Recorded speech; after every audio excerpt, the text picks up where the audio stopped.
Hello and welcome to Cape Town. Welcome to the City Hall, and you are looking at the red carpet there. We're expecting dignitaries to start making their way down there for the State of the Nation address. And behind that, you can just see glimpsing out behind the City Hall is one of the oldest mountains in the world. There are some rocks on Table Mountain that are more than 600 million years old. So can you imagine what that mountain has seen in its formation and what created this incredible country that we are in today? State of the Nation address is probably not the most exciting thing on its agenda, but for us mere mortals down here, it's so important, particularly this year. This is the first time a government of national unity, President Cyril Ramaphosa, will be addressing in that capacity. Also the geopolitical developments that are underway that are impacting us. We've got some of our soldiers dying in Democratic Republic of Congo on a peacekeeping mission there. The fallout, the resultant fallout with Paul Kagame from Rwanda. And of course this increasingly worrying standoff with the United States, with Donald Trump threatening to withdraw US aid from South Africa over what he calls a land grab. I mean, this US aid it's imperative to people who need it the most. There's a concern that they're not even going to arrive for the G20 meeting. So how is that going to play out today? Is he going to use someone like Tswalo, who he used last weekend? That's the president, last year rather, telling us the story of the developments in South Africa. We hope he leaves Tswalo and her family alone. We want real stories. We want real progress. We want real ideas. How is this going to work under the government of national unity? So 7 o'clock, the president will be inside the City Hall making his State of the Nation address. We believe, according to the EFF, there will be no disruptions this year. And our word of advice to him, maybe he should be really careful the way he delivers what he's going to deliver this evening. We don't want Donald Trump looking to us next to annex this country. Let's go over to Tsidi Madia. She is standing outside waiting for people to arrive. We've already seen Papa Penny. He's now migrated to the MK party. Tsidi, go ahead. What have people been saying? I am standing here at the Grand Parade, just outside of the Cape Town City Hall. Of course, we are bringing you the State of the Nation address, President Cyril Ramaphosa's 8th State of the Nation address, and a different one from others that we've seen in the past, because this time around, he is presenting a government of national unity plan, right, for the year ahead. So we will be speaking to parliamentarians, different political parties as well, as they make their way into the City Hall that is behind me to figure out what their thoughts are. I must say very quickly to you that it is a different mood here outside the Cape Town City Hall. It's usually quite vibrant. You can hear the police band in the background. Quite often what you would see, though, are even people stopping by to watch what's happening.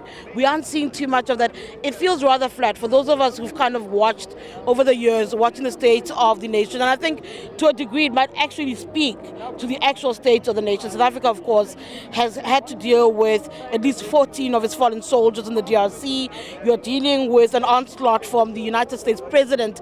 And those are some of the things that South Africans have been worried about. But of course, there's also other issues that South Africans are concerned about. Unemployment, right? Crime. The state of education, the state of healthcare. People are worried about being safe in the country. People are worried about infrastructure, development. So there are many question marks about what it means to be a South African today and what the future will be. Lots of expectations for Cyril Ramaphosa, of course. And some have said to me, actually, it will be much ado about nothing, that today will be like every other state of the nation, that there'll be no different. For parties in the GNU, I think everybody wants to hear a little bit of their influence, their wishes, their vision come out of the president's mouth when he speaks a little bit later. From where I'm standing, a lot of VIPs are rolling in. I'm seeing lots of people coming. I'm going to pan for you a little bit so you can see the different people that are around, and you'll get a perspective from some of them about what they're expecting once they are inside. I'm going to be speaking to you just now to Fasia Hassan in just a second, who's also one of the ANC MPs who are serving in the 7th administration. As I said, it is a different one for the ANC. They lost the majority that they enjoyed from South African citizens when we went to the elections in 2024. And I have to chart a way forward for the country, but not just their vision. They've got to marry different political parties, different ideologies, ideologies and perspectives about what is required to take the country forward. What we've seen over the past few months, 7 months at least, of the GNU are endless back and forth spats in some areas. But I do think that for some, the fact that the GNU is still holding to dates, that he presents a State of the Nation address with the GNU still intact, is a win. Others will tell you that it might not make it to 5 years, but only time will tell. As I said, I am standing here with Fasia, who's one of the members of parliament. She joins me now. Fasia, good afternoon. You look gorgeous. You look absolutely gorgeous. Thank you very much. Very excited for tonight. Very excited to hear the president. Look, I do think it's a unique SONA. You've mentioned it. It's our first one post the GNU being established in many ways. But also it's something in which we want to hear something positive. I mean, for us, the focus always needs to be on young people. We're really hoping that the president will speak to some of the interventions on youth unemployment, but also around skills. And every year we always say we need something more. But I also want to say this. We're in a time in which South Africa feels under attack. We're seeing what's going on in the DRC, we've seen what's going on in the US, and now actually is a moment for the president to come out strong. We need the president to actively say, we're not going to be bullied. We are here as South Africa, we hold fast to a rules-based system, but more importantly, we will stand together as a unified force. And that's one of the big messages I'm hoping to hear tonight. The difficulty of marrying what is the ANC's plans, the National Democratic Revolution and the vision towards that versus all the other ideologies. You are in a basket with others. It is difficult managing that, your assessment of how your party, the ANC, has done so far and how you think it'll fare going forward. I actually think the ANC has done relatively well. If you look at the different policy positions that we hold and a lot of the things that we said in the manifesto, whether you look at Bella or even the Expropriation Act, we've actually been able to deliver on a number of things that many said that we wouldn't be able to do. Has it been easy? Has it been smooth sailing? No, but that's a political dynamic. That's what happens in a democracy. So I do actually think we've done a lot better off than we would have been, but that doesn't mean that the fight is all won. You know, there's still a lot more to be done, and only time will tell about whether we'll be able to hold through to the full 5 years, but the guarantee we can give the South African people is that we will provide stable governance and we will ensure at the end of the day, people are prioritized. All right, thank you so much. That's Fasia Hassan speaking to us there. I am joined now by Ntate Reverend Kenneth Meshwe and his partner. Good evening, still evening. I'm trying to figure out if it's evening or afternoon. Good afternoon. First of all, my condolences on the loss of your daughter. That's the first thing I'd like to say. Thank you. What this moment means today, the ACDP is not part of the GNU. You are some of those parties that are outside. What are your expectations? I think part of the difficulty with this SONA is often you see different political parties that have very fierce disagreements and expectations. This hasn't actually been that because a lot of the parties in our parliament are part of the collective, are part of the coalition. What are your thoughts as you make your way into parliament? Well, whenever we see people protest in South Africa, particularly professionals, it breaks one's heart when you know that many of them are qualified professionals. Whenever I see medical doctors protesting with their stethoscopes hanging around their necks, toying because they don't have jobs, your heart goes out to them. So people want to hear what the president has to say about what government is going to do to stimulate economic growth. Because without economic growth, unemployment will always stare us in our faces, and millions of our people will continue going to bed without anything in their stomachs, without food. So the ACDP, the number one thing we want to hear is how the president and the government of national unity are going to stimulate economic growth, because we want jobs. We know that jobs have been promised in the past, and we don't want to hear the president talking about how many jobs they're going to create, because that has not happened and it will not happen. He must create conditions that are conducive for economic growth so that jobs can be created and the high unemployment we have can be reduced. Do you think there's a possibility of reimagining the approach to those issues? Part and parcel of what's happened here, 8 Sonas in, is that he tells us really interesting stories, big ideas, but when it comes down to it, the proposed solutions haven't necessarily been very different from what's happened year on year. Do you have any hope that today will be any different? Well, Let me be positive by saying I'm hoping that with the new blood and the new parties that have come in, now that they are a coalition, maybe he got some ideas from some of these new parties that have become part of the GNU. And then with their ideas that they can come up with something that will stimulate the economy to grow. Because if that does not happen, the future of this country obviously is not very good. And as we have been hearing over the years, that we are sitting on the ticking time bomb. People are going to say enough is enough. 30 years is too long. We have been waiting and government is doing nothing, so we are going to take action. We don't want to wait for that to happen before government does something. Before I let you go, your position on Israel is very much different from our government's perspective. Yes. Part of what's happening now with the US president, to some people, that's a retaliation against South Africa for its position on Palestine. Your views about what's happening? It is very unfortunate to see the tension between, this time is between South Africa and the US, because these two countries need each other, and South Africa needs the aid that they've been getting from the US. At the same time, I'm saying this is a wake-up call for South Africa and for other African countries, that as nations, we must come to a stage where we don't depend on foreign aid. We have enough and sufficient mineral wealth on our continent that we can stand on our own without this foreign aid. These people who are giving us aid all the time, their time has to come when they're going to look at us because of the mineral wealth we have that they don't have. So we need to start talking that language. We must get rid of the mentality of always saying, give us, give us, give us. It is time for us to start saying, we are going to give you and pay back what you've been giving to us. All right. Yes. All right, thank you so much. That is Reverend Kenneth Mestre of the ACDP and his delegation speaking there about that PEPFAR issue. When he speaks about dependence in our country, our president is sort of trying to explain that this is how the US government is involved in this country, is through PEPFAR, and it's around about 17% that he says that they are contributing to HIV and AIDS work, saying that it actually isn't that it helps with ARVs and the like. So he tried to explain it, but the conversation about African states not being dependent on foreign aid is one that will come up today, it will come up tomorrow. It is an issue that will be raised quite often and quite frequently by many, saying Africa must learn to stand on its own and to rely on its own minerals. I'm joined now by Tourism Minister Patricia de Lille. Thank you so much for joining me. You look fantastic. The women here tonight are looking great. You look fantastic. It's local as well. Before I get into it, who's dressed you?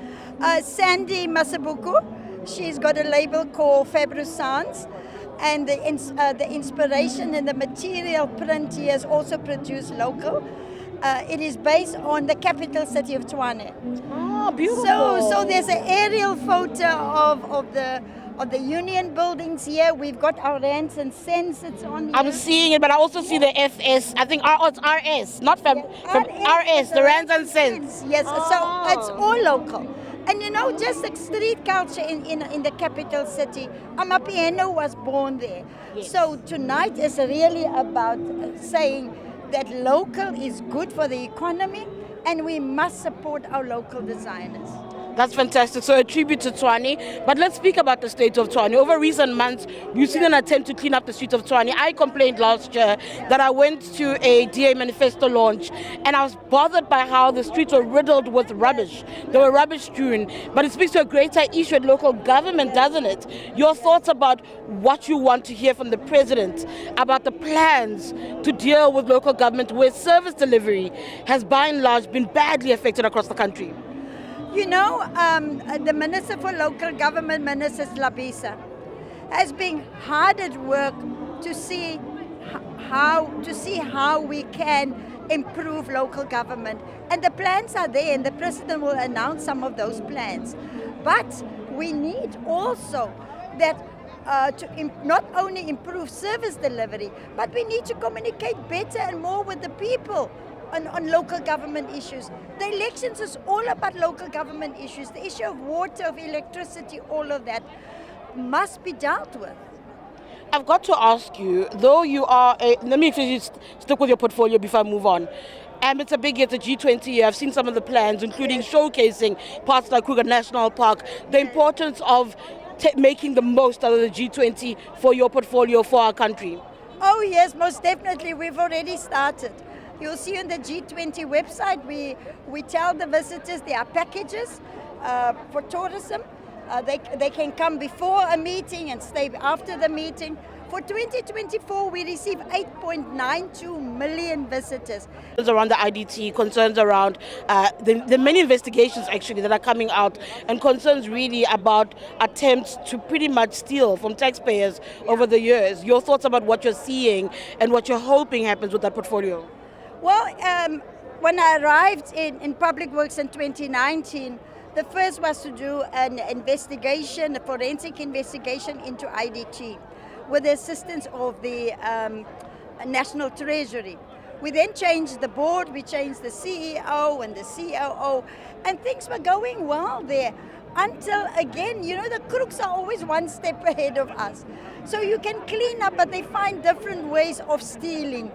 And so unfortunate, because IDT helped government to roll out social infrastructure.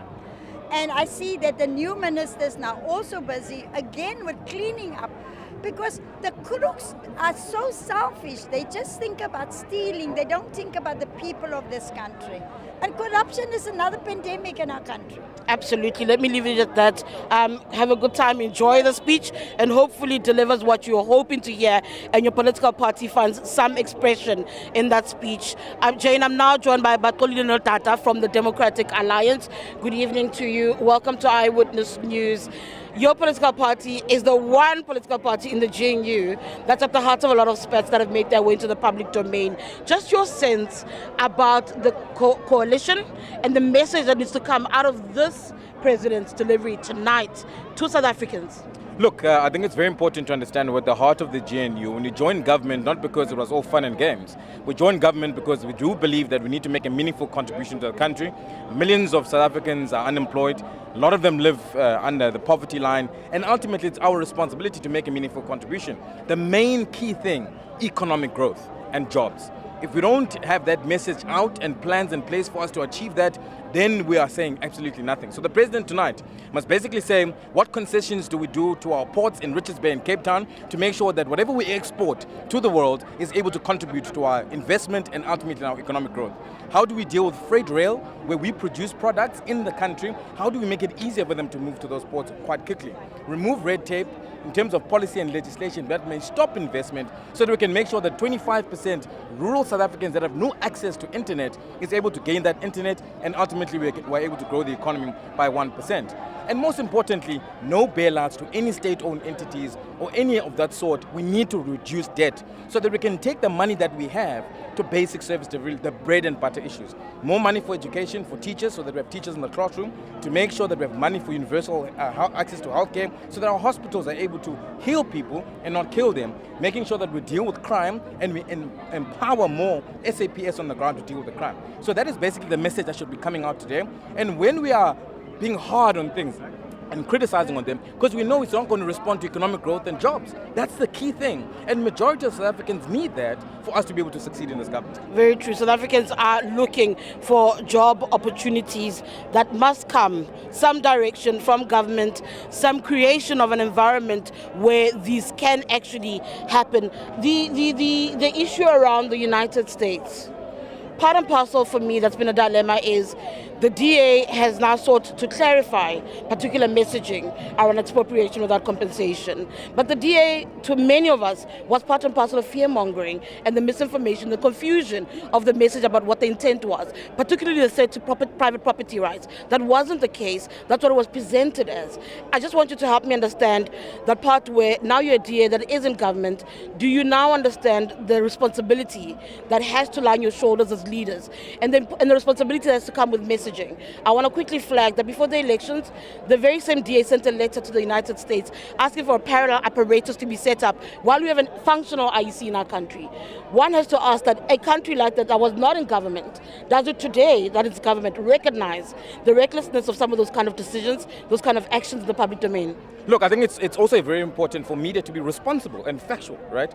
Absolutely. It's absolutely not correct to say that we only invited the United States to oversee the we saw the EU, we saw it. But nonetheless, nonetheless, there was an attempt to undermine sovereignty of a country. Let's respond so that we are factual. The media has that responsibility. And we're not going to let it go by, but we need to hold people accountable. That's right, yep, We absolutely. invited various countries from Africa, United States, and various other countries come and observe our election.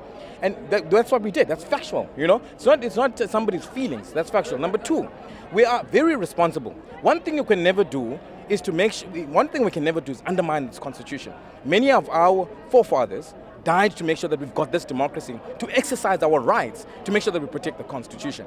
If you're going to say an unconstitutional law that has parallel ways in which you are able to expropriate land for public good is then all good and constitutional when you have been advised so by a law expert in the country through an opinion that we need to relook this thing as government. We need to take that advice. We can't just sit aside and do that. Lastly, the United States utterances must also be informed. Where they are not informed, it must be clarified. If they are fed fake news and misinformation, it becomes a responsibility of government to do that and the responsibility of responsible political parties to do such.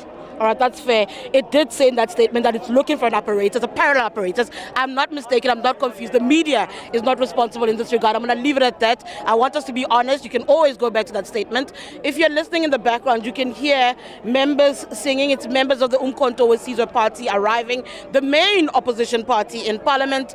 They were meant to hold a media briefing yesterday where they'll deliver what they believe is the SONA. I'm looking at them and I think I can make out like exchange signs, right? What you see when you're watching a soccer game and you see the people calling for a change, I think it's a change, right, on the field, on the pitch.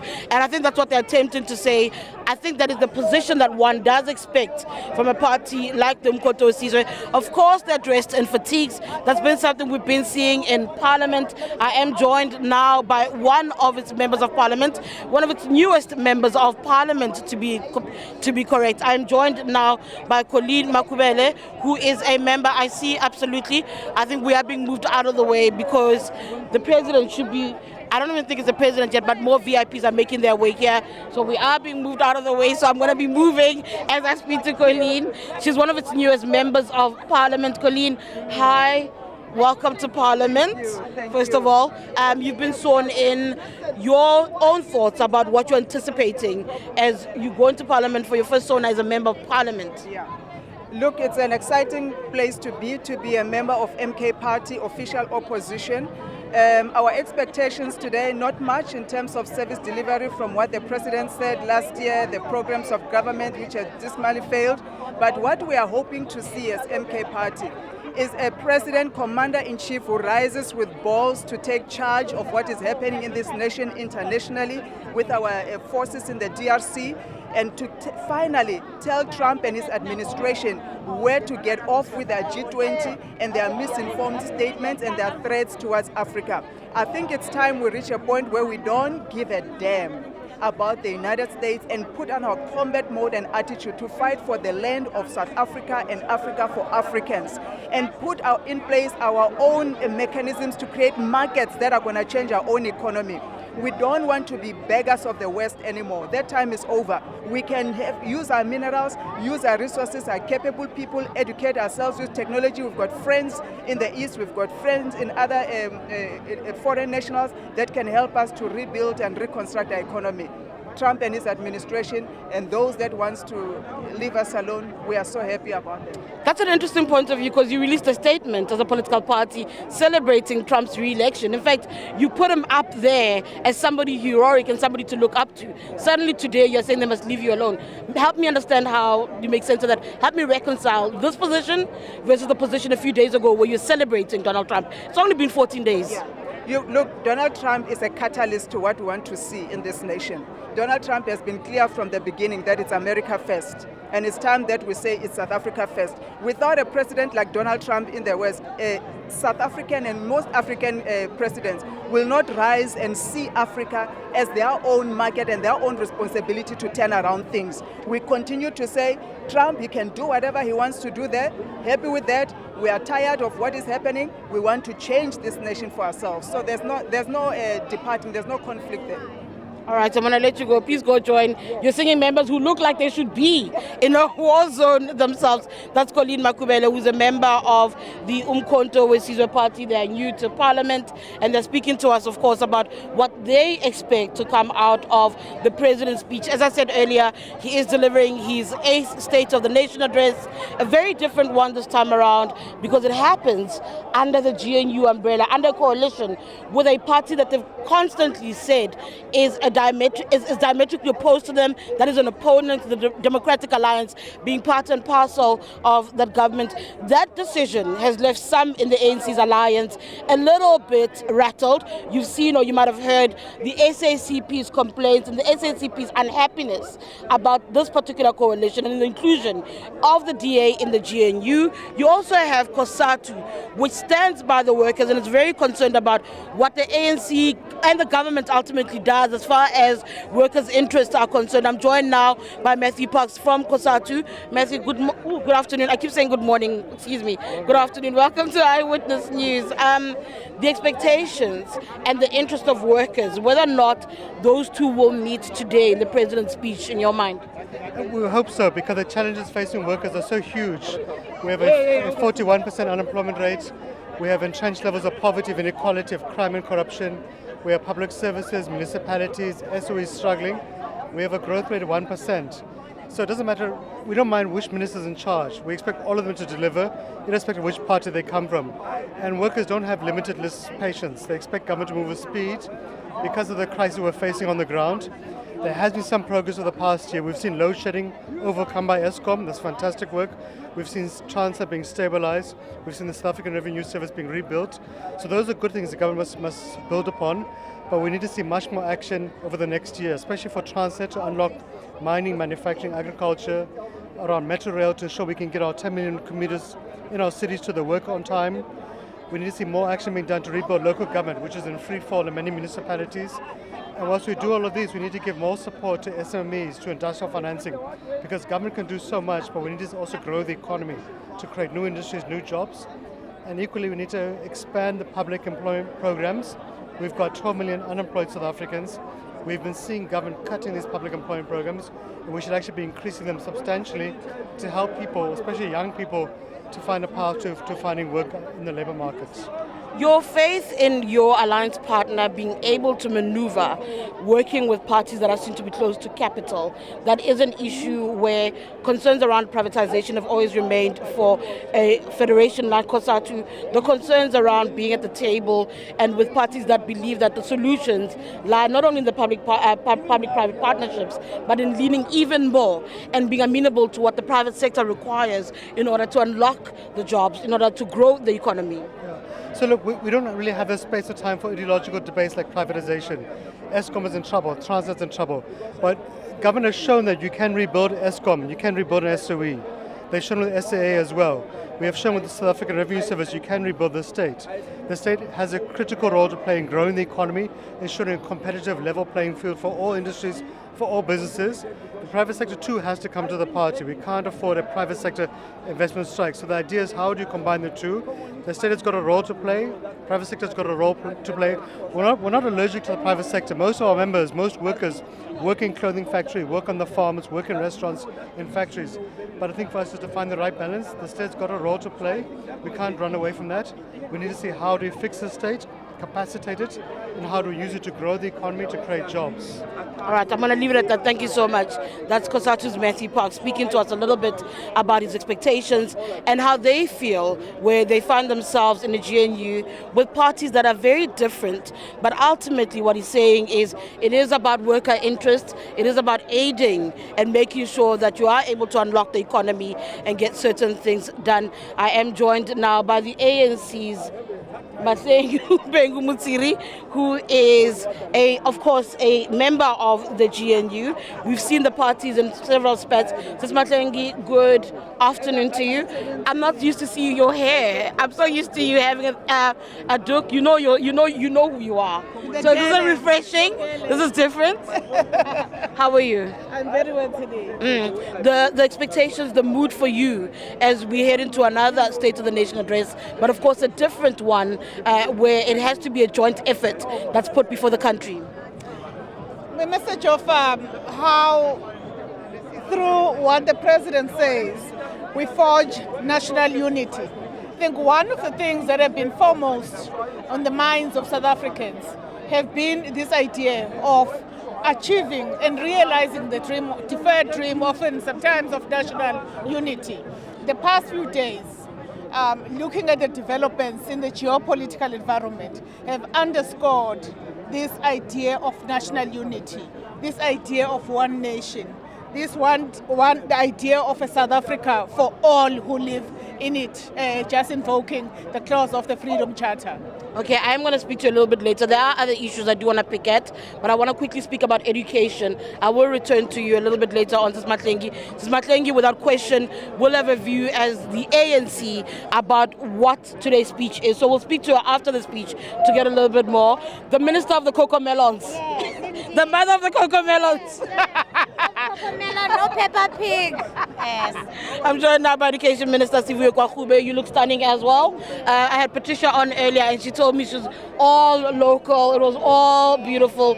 The ladies look absolutely fantastic. I don't think there's ever been a SONA where the women simply don't step up here in Parliament. Yeah. No, and I mean, this was made by a local designer, Yamgela Isindu, and she made it for me, and I'm very, very proud to be wearing it. Also, it reminds me of home.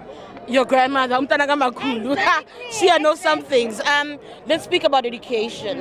When you speak about the future, when we speak about economy and jobs, education has to be part and parcel of that conversation. It's got to get right. We've got to figure out what to do. From an education perspective, with all the hurdles that you've experienced over the, 7 odd months that you've been in that portfolio, what do you want to hear today? I would love to hear the president really re-emphasizing the need for us to reorientate the basic education system towards quality early child learning, CD. Because while we are celebrating really the great matric result of the class of 2024, but we must make sure that we don't leave children behind from an early age. We know some of the statistics that are out there around the reading and literacy levels of our children by the time they get to grade 4. So we have to invest heavily there, and we have to just really reorientate the system, because I'm hoping that by him committing that we are doing that, it will also lead to the finance minister also giving us a backing so that we can really buffer the education system. You've been at the heart of tensions around the Bella Act. One of the things that is key around Bella is the grade R clause, making sure that it's compulsory that they have the access to the education. Your reading of where we are as a country at the moment, and I want you to comment possibly with concerns around litigation. AfriForum have been very clear about how it felt. I mean, Solidarity have been very clear about how it felt about the decisions. Yeah. So look, I mean, we may not be, we are not all the way off when it comes to the realization of grade R. We would venture and generously say perhaps the system is about 60% of the way there. So, but however, we do need further investment, infrastructure, teachers. We need to make sure that our teachers are paid and they are paid well, CD, even at a grade R level, particularly at foundation phase, if we are going to get it right. All right, let me stop Dr. Anne Mutwaledi from gossiping here. I want to put my microphone so I can listen to what you're saying. I hope you're discussing the NHI. We want clarity around the NHI agreement. So while you're both here, the Department of Health and Presidency, we might as well just quickly clarify it. As my opinion, you look gorgeous. I was saying to Siviwe, your colleague in cabinet, that the one thing the women always get right are the outfit. But let's speak a little bit about NHI. I've got you both. Gorgeous, you must say. Oh, you look fantastic. You always do. You know, sharp way, not every day. But let's speak about NHI. Earlier this morning, you told my colleague Clement Mangatela that you didn't know about the agreement. NHI after the state the of the president nation. has spoken. I'll let you go, but I want her to maybe tell me whether there is an agreement or not on the table. I promise you. Ask my opinion, is there an agreement or not on the table? Look, there are negotiations every time when we come up with a plan. So there were negotiations, obviously, with many other things that were supposed to be included in the plan. Not only the issue of the NHI. The NHI remains an act of parliament, which is the law that must be implemented in South Africa. The only thing that we decided that we will utilize the already existing institutions like the Ministerial Advisory Committee in the NHI, is that they then now need to speak about some of the things that other parties in the GNU were not necessarily comfortable with. However, the NHI remains the Act of Parliament, remains the law that must be implemented, but on the issues that will then now affect some of the sectors of society, those things will then now be resolved, and the plan will come in place in terms of how they are going to be implemented in the Ministerial Advisory Committee. You were not part of the meeting, you were part of the meeting. He was in the local. Okay, you're still here, because you're still standing here. So when the agreement was reached, were you also present? Or you were in the Lukhotla? Talking about a meeting that took place, there was no such a meeting. Oh, there was no meeting, it was just the Lukhotla where this decision was taken. Any tinkering that happens to the NH, okay, both of you, okay. Any tinkering that happens, does that then mean that we have to find ourselves back in Parliament where NHI is a back and forth? We will not go backwards. Everyone have agreed in the Lukhotla that the NHI remains an act that must be implemented. Only on those issues that were not of the NHI, but in terms of the MTDP, the Medium-Term Development Plan, that there were no agreements. The Ministerial Advisory Committees, there are going to be 2 of them in the NHI, will then now discuss the issues of implementation. It will be in phases, of course, the implementation of it. However, we want to make sure that the universal health access that everybody is talking about and everyone is agreeing has to be implemented. It's only those other issues that would be including the issues such as the future and how the medical aid schemes will be working. Those things will be ironed out in the Ministerial Advisory Council. That will include everyone, including medical aids themselves. And then speaking about the medium-term development plan, that is the buzzword, that is the big issue. It's something that will help us pave the way forward and get closer to the national development plan. Your expectations as a custodian of it? Of course, my expectation is that the approach that we have put in place that speaks to making sure that we bring in private sector participation, also the whole of government approach when we do things is what you have to expect. You can ask my dear... I'm going to ask your colleague, let me let you go. Thank you so much. I told her, the women never miss, Katen. Mamela. No, listen, you listen. No, you listen. The women never miss. We worry about you guys. We worry about you guys. The women never miss. I'm joking, you look swaggy too. I'm joking, you look fantastic, Katen. Good afternoon, welcome to Eyewitness News. You have been literally the celebrity minister, if anything. You don't waste a moment on publicity. Let's speak about how you've been finding the past few months in your portfolio. I think the first one is that, you know what, if the journalists don't want to leave me alone, let's start on that one, that allegation.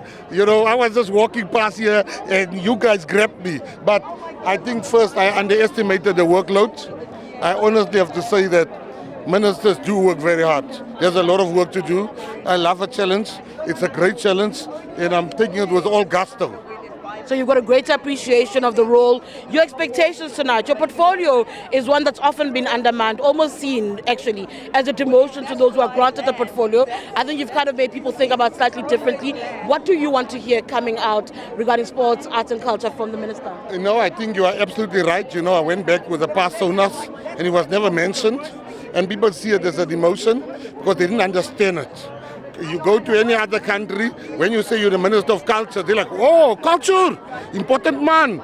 Now tonight, I've got no doubt in my mind because President Cyril Ramaphosa is a guy that's hands-on. He knows the work I'm doing, and I don't think I'll walk out of there without him mentioning sport, arts and culture. We will get a mention. You've got a very different view on Donald Trump. It's made a lot of people a little bit upset. You watched today when the Secretary of State saying, actually, he's not going to South Africa. To many of us, it's not about land. The United States is not necessarily misinformed. It's using that to make a point to South Africa. Your observation of that and the criticism to your standpoint and your observation of Trump. Now, let me tell you straight up, I love Donald Trump. I love Donald Trump. I've always loved Donald Trump. I love a decisive man, and he's very decisive. Loving somebody doesn't always mean you must agree with them. You would agree with me on that one. I can love you and disagree with you. So I disagree with Donald Trump regarding this action they want to take against South Africa. My issue is simple.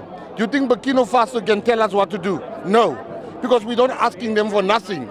We're getting billions from the United States. For me as a leader, jobs and people's livelihood is more important than my ego and how some people make me feel. I'm a leader. You know, if Trump pulls back now, people are going to die. People are going to lose their jobs. As a leader, I'd rather be accused by the Twitterati of anything. I am a troll anyway. Let them accuse me.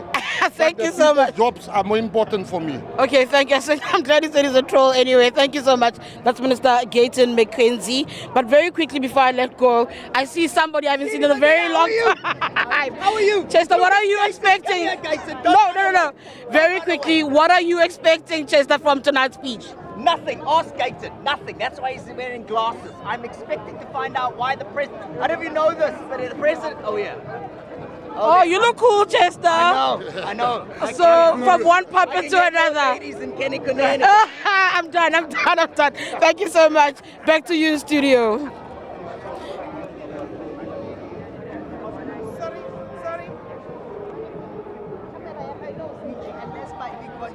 Nation address will be delivered by Cyril Ramaphosa and Cyril Ramaphosa. This is the first time Government of National Unity. We believe that some of the ministers from the Government of National Unity were meeting a little bit earlier today. We heard as well that many of them were advised or asked to submit a couple of pages with suggestions. So will that be making its way into the speech? That's what makes tonight so important. It'll be interesting to see what sort of impact the DA and the other parties that make up the GNU, what sort of impact the questions they have, their desires, will make it out tonight, so that the rest of us in South Africa can find out what the way forward is. We've been hearing about the call for unity, quite a bit of chat there about the NHI and what's going to happen there. Because do you remember the DA was saying that, listen, we've made some strides with the government, and then the health minister was saying, well, nothing has changed. It's something that's definitely going to go ahead. A little bit earlier on, we spoke to the ANC Chief Whip, Dumiseni Ntuli, and he was telling us about what his expectations are.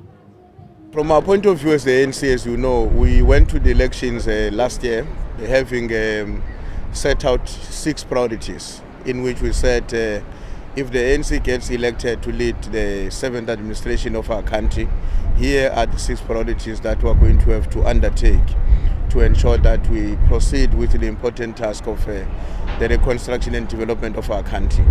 So our expectations today is that when the President delivers his State of the Nation address, which we believe that is going to include a detailed presentation, or to some extent a presentation on the medium-term development plan. Our expectation is that that medium-term development plan must to a very larger extent infuse in it and in a very seamless way these 6 priorities of the African National Congress, because we think these priorities are not just about the ANC, they are about the nation, and they are about our own resolve to ensure that we continue with our task of the reconstruction and development of our country. So a little bit before that, we heard from Gayton McKenzie, and he was saying, and I'll quote, well, I don't need to look at those notes. He just said, I love Donald Trump. You know, just because you love somebody like Donald Trump doesn't mean that you necessarily agree with him. He just said, though, that with Donald Trump threatening to pull the US aid from South Africa because of Donald Trump's concerns about what Donald Trump describes as a land grab, he's going to pull this billions of aid, which is going to hit those who need it the most in this country. So he doesn't agree with that. We know that there are threats now that he's not going to arrive for the G20, which South Africa is hosting in November. These are precursor to that, which is happening at the end of this month.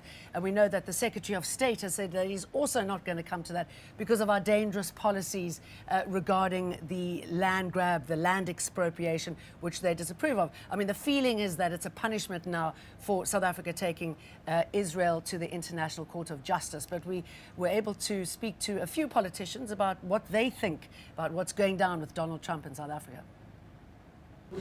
I was listening to, I have ministers in my cabinet who always worry about geopolitics.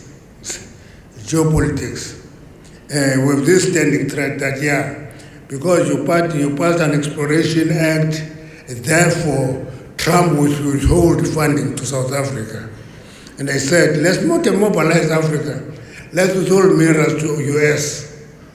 That is it. If they don't give us money, let's not give them minerals.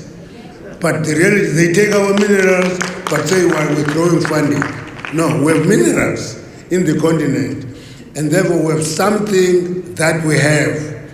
We're not just beggars, but we must just use that endowment for our benefit as a continent, But if, as a continent, we are frightened, we fear everything, we are going to collapse, and will collapse with minerals at our doorstep. We believe in this country. You can't have two white boys running here overseas to go and tell the president in America, yeah, we are killing white people, we are doing that. You can't allow that. People are scared of them. And that's why they run around and do what they like. We're not scared of them. They can't do this. We want to build a country. But don't lie about the country. Don't lie because the poor farmers are suffering already. Do you know how hard the farmers work in this country? Now you want there should be trade boycotts. The products should be banned from America. They don't understand. They're shooting themselves in the foot. I just think that they should be given a last warning. Like good people like the minister, the deputy president here. This is a law that is going to be implemented properly. If you look at South Africa, those of you who have an opportunity to drive around the country, there's vast arable land in South Africa. So most of it unused. Some owned by absentee landlords. We want our people to access the land. But we're not going to do grabbing. We'll follow the law properly, as the Minister just explained, and through those processes, expropriation will be done. So this law is also about redress, remember? Because you either say we do nothing or we do something. And if you do something, we must attend to the issue of distress. People need access to land. And this Expropriation Act does exactly that. No, look, I think it's important that we just say things for what they are. Firstly, Trump is a nationalist. Trump is looking for what is in the best interest of America. So that's what he's doing. In fact, if Mr. Ramaphosa could take the Trump approach, South Africa will be in a better off position. We have a situation here. Trump is doing everything to further the interest of America. So that's what he does. You mustn't take it personal. He's just looking after his country. Now South Africa must look after South Africa, but that's not happening. We're taking our minerals, we're sending them out of the country for 2 cents and so on. We're plunging our people into poverty. So we have, we just have non-leaders in leadership positions in this country. That's what we have. So you can't blame Trump for his own decisions. He's just looking after his country. I don't blame him for looking after his country. It is unfortunate that relations between South Africa and the US are strained. I think South Africa, which I believe needs the US more than the US needs South Africa, needs to humble themselves and not beg, but work towards finding a settlement, finding a solution, rather than taking a posture of we are going to fight back. This is not a time for fight back. This is a time for negotiation, and so I hope that they are going to negotiate, we are going to talk and iron out their differences so that going to the future there will be peace between them and there will be cooperation between them. I think the United States of America has utilized legislation, particularly the Expropriation Act, to scapegoat something they wanted to do for a very long time, which is punish us for our position in terms of what happened in Israel and Palestine.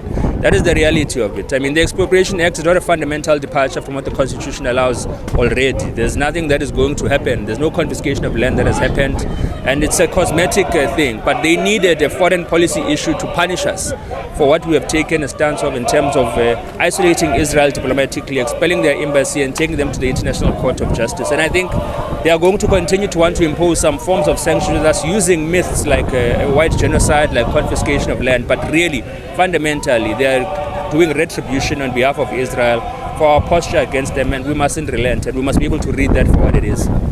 Well, panoply of responses there regarding Donald Trump and how this issue is being played out. If I can just remind you, I mean, he just said that he's concerned about what he sees as a land grab happening in South Africa. We heard some of the commentators saying, actually, this is for South Africa's taking action against Israel, taking Israel to the International Court of Justice. I mean, America pulling out of the G20 is quite a big deal. It's one of our biggest trading partners.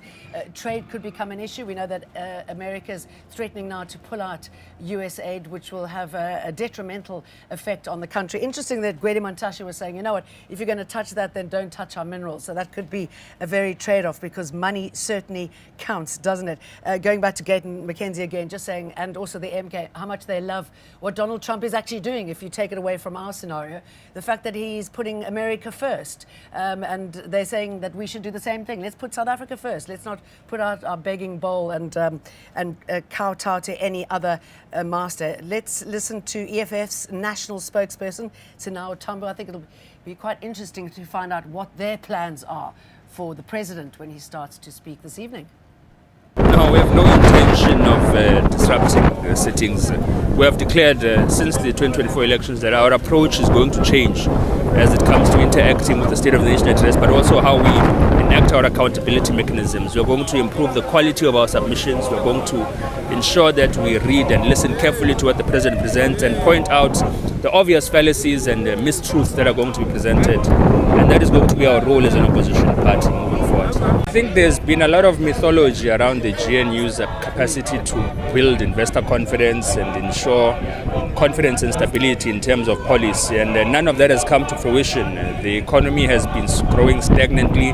There's been massive job losses. The manufacturing industry, about 16,000 jobs. Business services sector, about 14,000 jobs.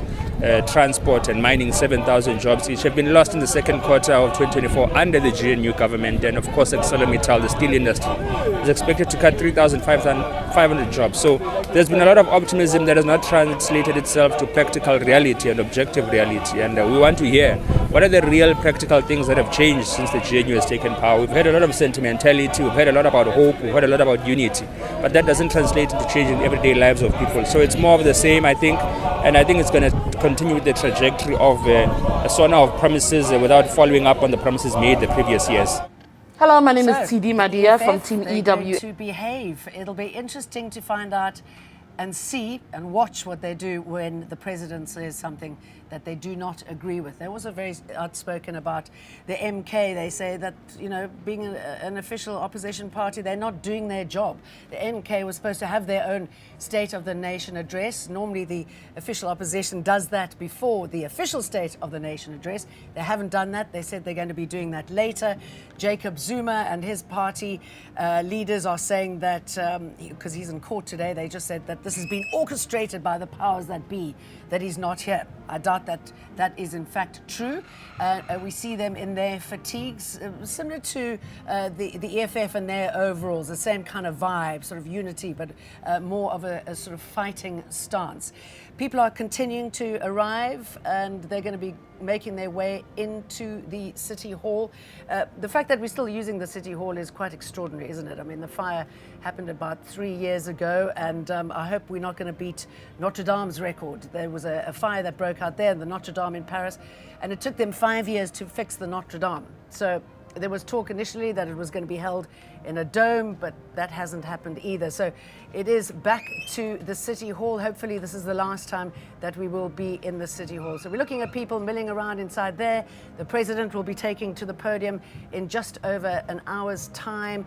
It's one of his most important addresses because it's the first time under the government of national unity. It's also the first time that we've got such pressing geopolitical challenges. We've touched on them. Let me just remind you what we've seen happening in Democratic Republic of Congo. We've lost 14 soldiers there. They've been killed looking after the eastern city of Goma.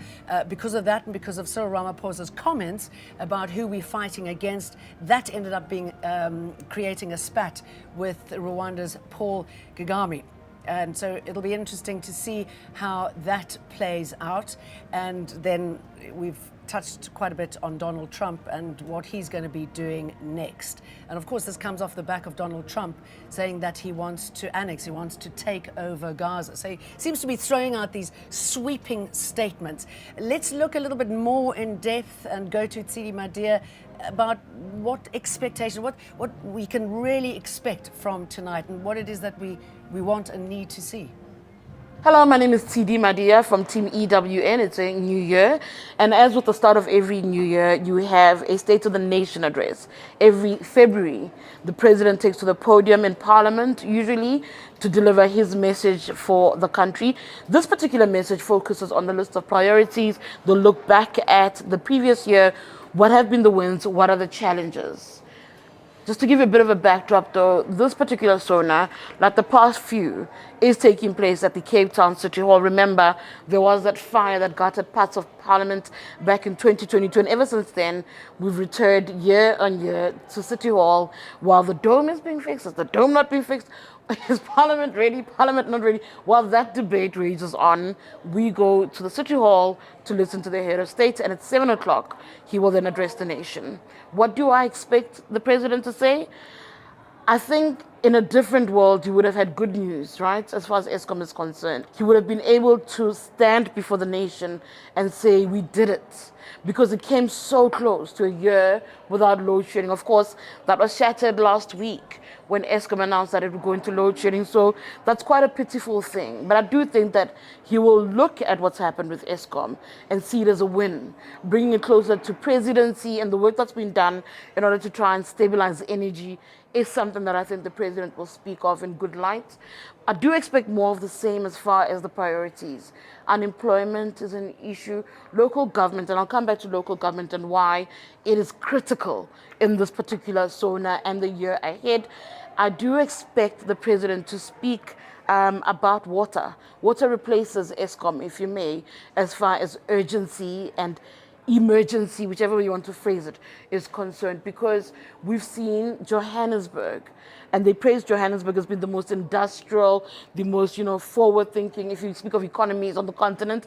It doesn't have water. Water throttling is part now of the narrative for people who live in Joburg. That's something that needs national intervention, and we will see that move, and we'll hear that in the president's speech, that water is something that we need to recognize. Remember, South Africa is a water-scarce country as it is, so I do think that that will be there. As I said, unemployment, of course. Local government, we're headed towards local government elections, 2026. Political parties already have started the work to get ready to vie for, obviously, your support. But I do think that, by and large, people are worried about the state of our municipalities, their abilities to govern, to deliver services, the state of the roads around some parts of our cities and towns.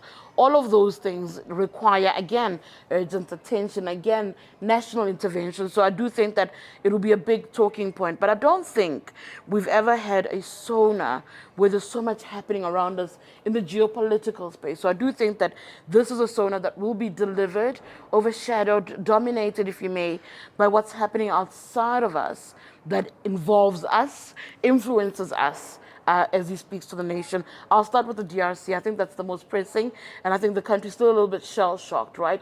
The highest number of soldiers that we've lost in the DRC since they've been out in Goma. As it stands, we don't actually have an answer as to how South Africa will extract the wounded and those who've perished in the front line in combat, be it called a peacekeeping mission, whatever the mandate is by United Nations and SADC. South Africa has lost soldiers. There are loved ones who are anxiously waiting, loved ones who are desperately waiting for answers about what the way forward. Of course, this as attempts to find a safe passage out of Goma continuing. So I think the president, it'll be very difficult for me to see the president stand before the nation and not have answers. So he urgently needs to have some sort of a pathway, some sort of an answer about what happens to our troops that are on the front line. Do you bring them back? And when you bring them back, what does that look like? These are now the active troops, those who want to return home. We need answers about what happens to those. We need answers about questions of equipment, about capacity. We need answers about the wounded and, most importantly, the perished. I hear it is difficult terrain. So families are absolutely stressed about not knowing what's happening on the ground. Are their loved ones having access to food, water? You don't know if they're well resourced. And those are things that the president needs to give some sort of insights into. My general sentiment about this whole DRC matter, as an aside, has been it's mishandled. South Africa tends to communicate in a way where it needs to go back and clarify and over-clarify and clarify its messaging. That tells you that that's a problem. People often say in wartime, communications is also a vital tool. Media is a vital tool. I don't think they've used it wisely. We've seen them literally triple over each other and trying to communicate the little communication that we've gotten. So the hope really when the president speaks on Thursday is that here we're given something that is satisfactory about what transpired and what the way forward is. It also happens with Donald Trump. Yes, Donald Trump is now back in the White House. I think in the past it wouldn't have mattered that Donald Trump has been re-elected into office, that he's back as the US's president and he's in the White House. But it matters at this particular point of time, at this SONA, because this week Donald Trump did what he does best. Came out shooting off his mouth and giving an uninformed opinion, a really dangerous opinion of what's happening in the country and putting it on a global stage. So he's weighed in on expropriation without compensation. Completely wrong, off the mark, ill-informed, highly ill-informed. He is the leader of the United States. He's made these comments. South Africa, again, will stand before the nation and see. The president has released statements. Many of our leaders have reacted, including those who started the fear-mongering and peddling of lies. They, too, are now going, oh, no, Mr. Trump, don't this, don't that. Who started this? So it's backfired there, which is a good thing. However, it's something that I think the president will now have to take into consideration and speak to. This SONA also happens with South Africa chairing and hosting the G20 summit, which might actually see Donald Trump finally making his way to South Africa and realizing that what he's been saying about our beautiful country is lies, lies, lies, and more lies. I imagine that that particular part of what Trump has been saying, the G20, will definitely find expression in the president's speech. I think Middle East as well, because part of what's happening with the DRC is connected to Rwanda. What's happening with Donald Trump is connected to, according to some people, to Israel. Remember, South Africa picked this big fight when it went to the ICJ, fighting for what is a just cause for Palestinians, but it's garnered South Africa enemies. Many people often say to me, they don't think South Africa understands what it's triggered and what it would be like for South Africa to face off with it. Some people believe that what's happening with Rwanda and South Africa, the spat that you've been seeing, Kagame's anger. Paul Kagame's been really angry. He's angry publicly over the mishandling of communication by our government. Minister Angie Motshekga's language, warning, threatening language, wasn't right. The statement that didn't seem to be vetted from presidency, speaking about his army, his troops as a militia, that wasn't right. That's not done. Those things are errors on our part. But I think his response for some people is tied to what they define as the known unknown, the other players that aren't being spoken of, that, you know, there's an Israel sprinkling, these allegations in that Rwanda camp. Obviously with Donald Trump as well, some will say to you, I wonder how much of this is linked to the Israeli Prime Minister, Benjamin Netanyahu, and the fact that South Africa has picked a fight. So there's a lot of speculation. So I do think because of that and because of what we've sought to do, Middle East will definitely be part and parcel of the conversation. I want to get to GNU now. I think, first of all, the fact that they've gotten this far is actually a win for them. And I think President Cyril Ramaphosa will position it that way. He'll look at it that way. But speaking of the same GNU, I don't think they've ever actually sat down to have that conversation about the policies, right? To align the policies in the lead up to this particular SONA. You saw the DA, endless media briefings, endless complaints about how it was treated in the GNU. So the conversations in aligning on foreign policy, aligning on many avenues, on many issues, it hasn't actually happened. So the question would be, as the DA sits in that audience and listens to the president's SONA, what buy-in do you have?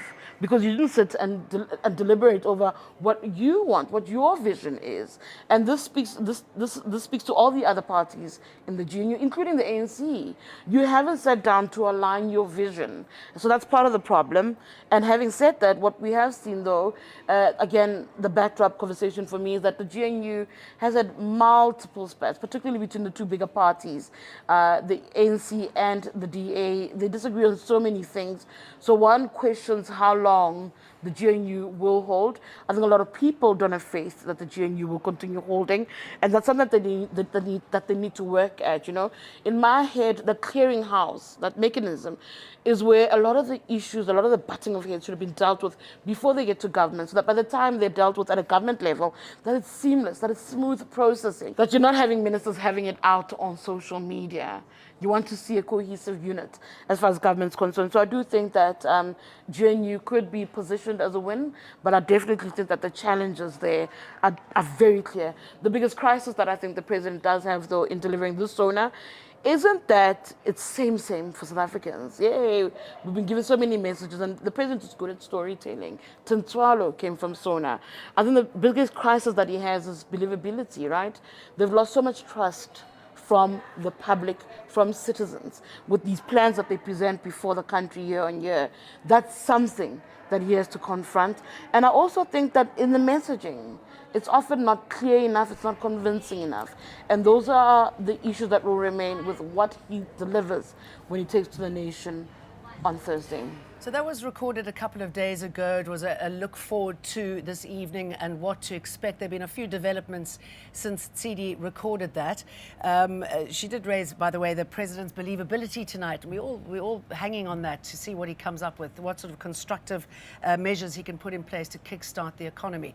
But going back to DRC, firstly, those 14 bodies are being repatriated back home. Tsidi was absolutely right that they're, even at that stage, and it hasn't changed today, not great comms when it comes to DRC, not great messages to us and the families who suffered, whose kids have died and whose kids are still stationed there, about what the plan of action is likely to be. Also, the US Secretary of State confirmed on Twitter that he's not going to be coming to G20. He also used the same sort of language that Donald Trump used when it came to what they described as our land grabs, how dangerous it is. And he doesn't believe in some of the topics that the G20 is going to be focusing on. Basically things like which they are against, diversity and climate change. So that's what happened. There's still time. I mean, Secretary of State, US Secretary of State was supposed to be coming out at the end of February. I mean, there's still time. We'll be able to get them to turn around. Some of our politicians are saying, why bother? We don't need them. But actually, we do need the United States. They are important when it comes to trade between us and South Africa. I'm going to take you outside now. We've got the band playing, the singer singing. We've seen some of the kids making their march of honor. We're waiting for the 21 gun salute. It's the highest honor. It'll be fired in honor of the president. And the first shot will coincide with the singing of the national anthem. Natalie Malchus has been on the red carpet. She was standing pretty close to Tsidi Madia, helping her grab people. And she's been speaking to people now, and let's find out what they've been telling you, Natalie.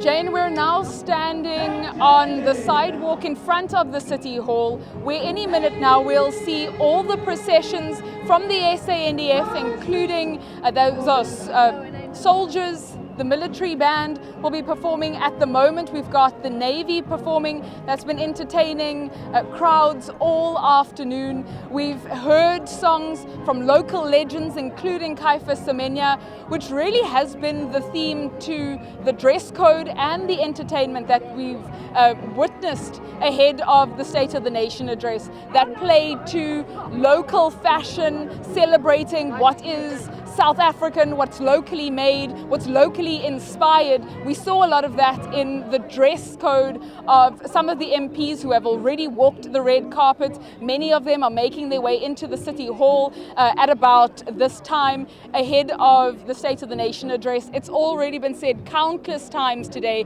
that what is most unique about this year's SONA is that it's the first of the GNU. I'm going to step out of shot for a second so my colleague Sihle can show you all of what is playing out, all of the fanfare that is playing out at the moment. As we can see, a procession of soldiers, SANDF officials marching in. We've already seen the Speaker of Parliament, Toko Didiza, make her way inside, dressed in local fashion, as we mentioned a little earlier. That has been the most notable theme of the evening, with many of the MPs and many of the cabinet ministers, some of course new to government because they are members of the opposition, well, one-time opposition parties, now very much part of the coalition government, dressed fashionably, not wasting this occasion to show off the latest fashions. Right now, we're moving away from the festivities of the red carpet and all of the pomp and ceremony that comes with a State of the Nation address. At any minute now, we can expect the flyover of SANDF pilots. We'll also hear that 21 gun salute that sends shivers down the back of your spine, because the pomp and ceremony is very much part of a State of the Nation address. This is the opening of the parliamentary year. We hear from the president of the country what his plans are for the country, really the roadmap for 2025. Many of the ministers we've spoken to, some of the opposition party members that we've spoken to, have all laid out their wish lists and priorities they hope the president touches on. All very serious stuff. The State of the Nation address is not just some flippant list of things that the president puts together the night before. It's very much things that society has complained about, the economy needs in order for it to be a success. It's issues of crime, issues of the economy, as we mentioned. Geopolitics will most likely feature prominently in this State of the Nation address because of all the goings on, not just in South Africa, but also South Africa's name being mentioned abroad.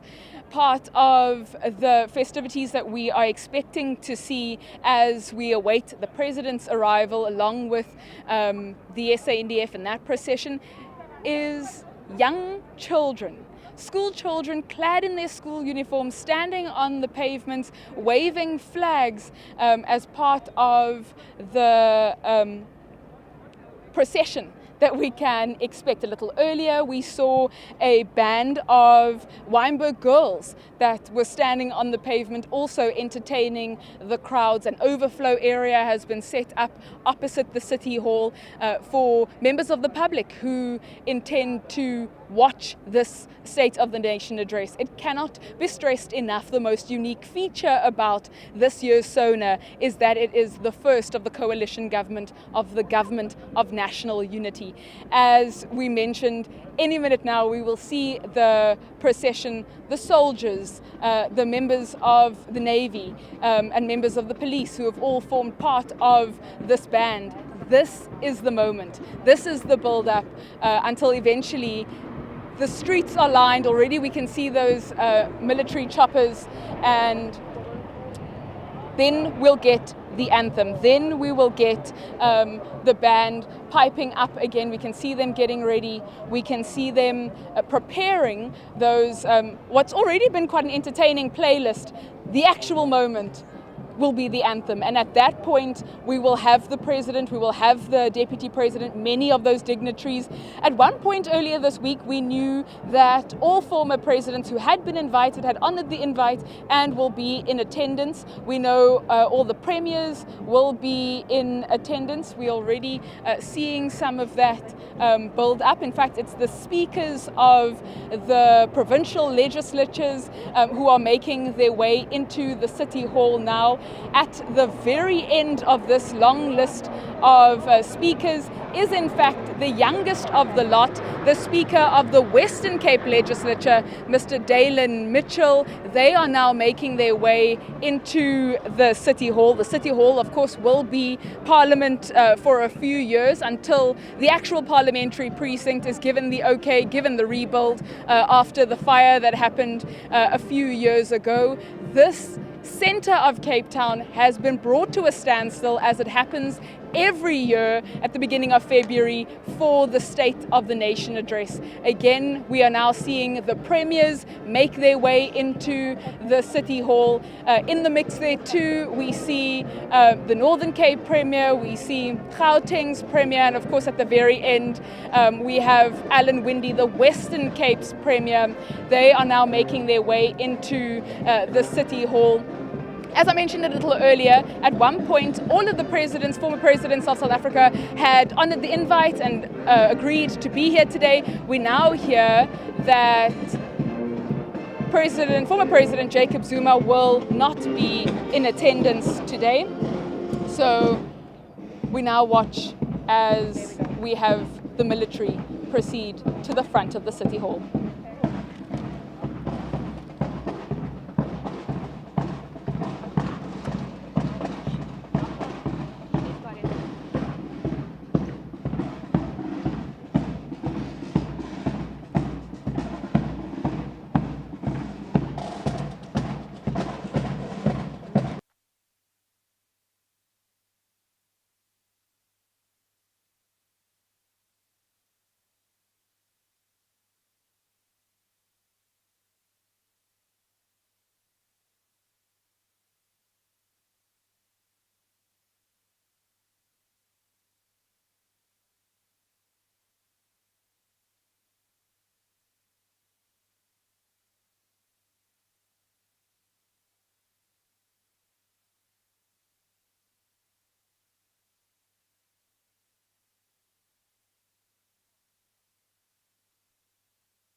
So things have gone a little quiet for the moment. That's only because the bands are preparing for their sounds, for their processions. In the meantime, we see the Chief Justice moving in, members of the Constitutional Court and senior members of the judiciary now walking in. Of course, they are being led by Chief Justice Maya, who is leading the members of the Mandisa Maya, leading the members of the judiciary as they walk into the City Hall now. So far we've got the speakers of the provincial legislature, the premiers of the provincial legislature, the senior members of the judiciary who have made their way into the City Hall now.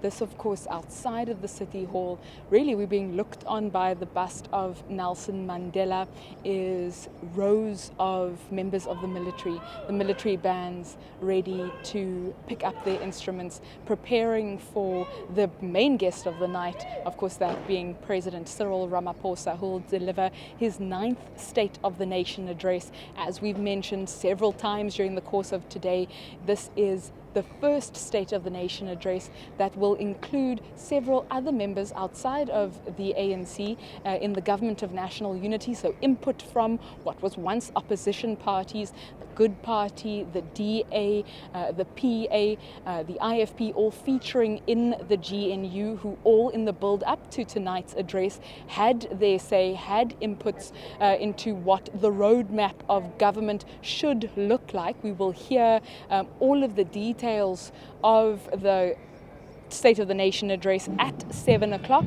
As we can hear, the band is warming up with a little bit more modern tunes. A lot of what we've been hearing today have been local jams, local renditions of very popular numbers, which is part of the pomp and ceremony of the State of the Nation address. Yes, the State of the Nation address is about the serious stuff that all of us look forward to hearing, that all of us sit on tenterhooks to hear just how much the President has listened to what civil society has had to say, what activists have had to say.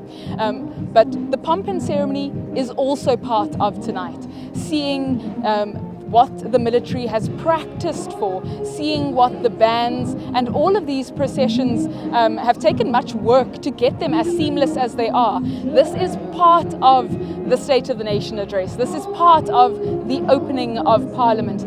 So let's take in some of those sights and sounds.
ikusasa elihle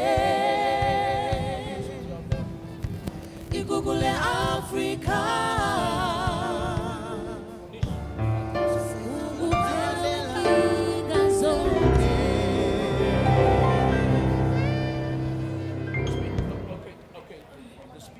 What they do now currently, they play something on YouTube, the guys at the back there, right?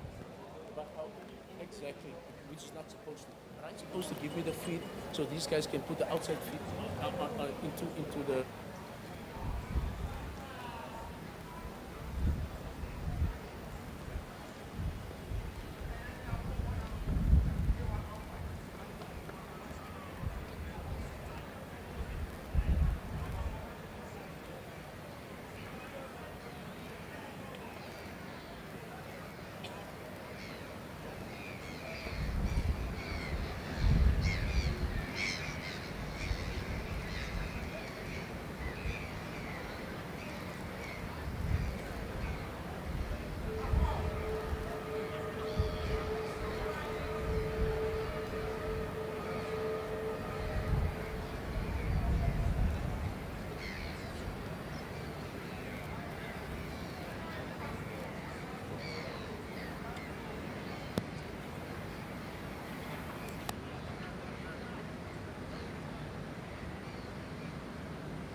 Thank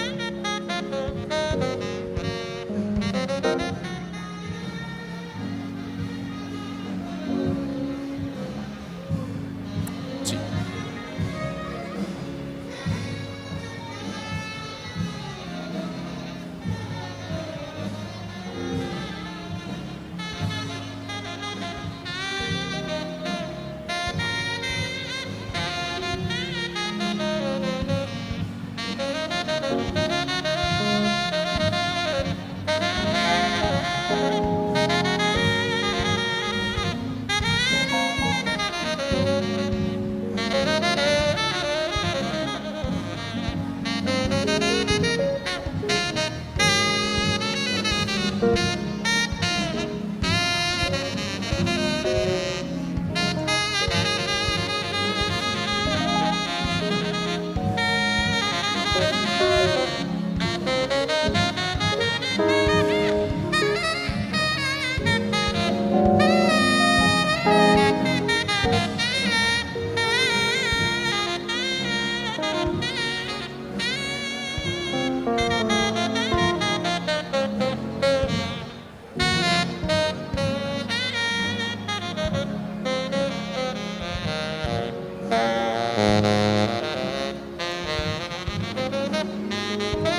So as we await on President Cyril Ramaphosa to arrive at the City Hall for this year's State of the Nation address, we still have the streets lined with members of the army who are standing ready. The Navy band too is ready to go.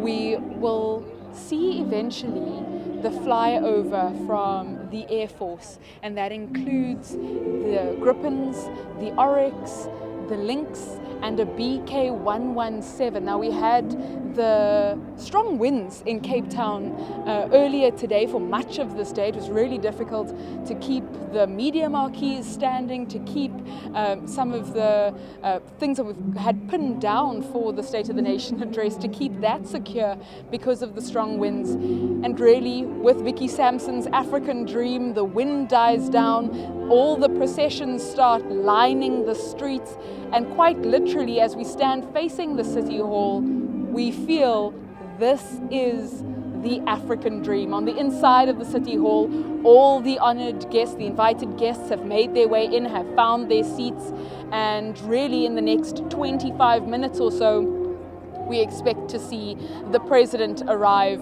for the State of the Nation address. This is a big night for Parliament. This is a big night for the Government of National Unity. This is the opening of the parliamentary year. The roadmap of government gets laid out tonight. And what is big about tonight's address for the Government of National Unity is the fact that more people outside of the ANC have had a weigh-in, have had suggestions for the President to basically map out his speech that we will hear promptly at 7 o'clock. Already we can start hearing the choppers circle. We can expect the 21 gun salute that happens over on the castle.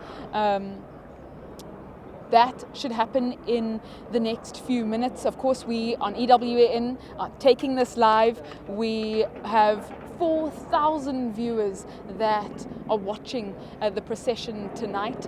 We await the President's arrival. We await the State of the Nation address. But before all of that serious stuff, this is the pomp and ceremony. This is what many arms of the SANDF have been practicing for several weeks. It's also pretty important that it plays out in February.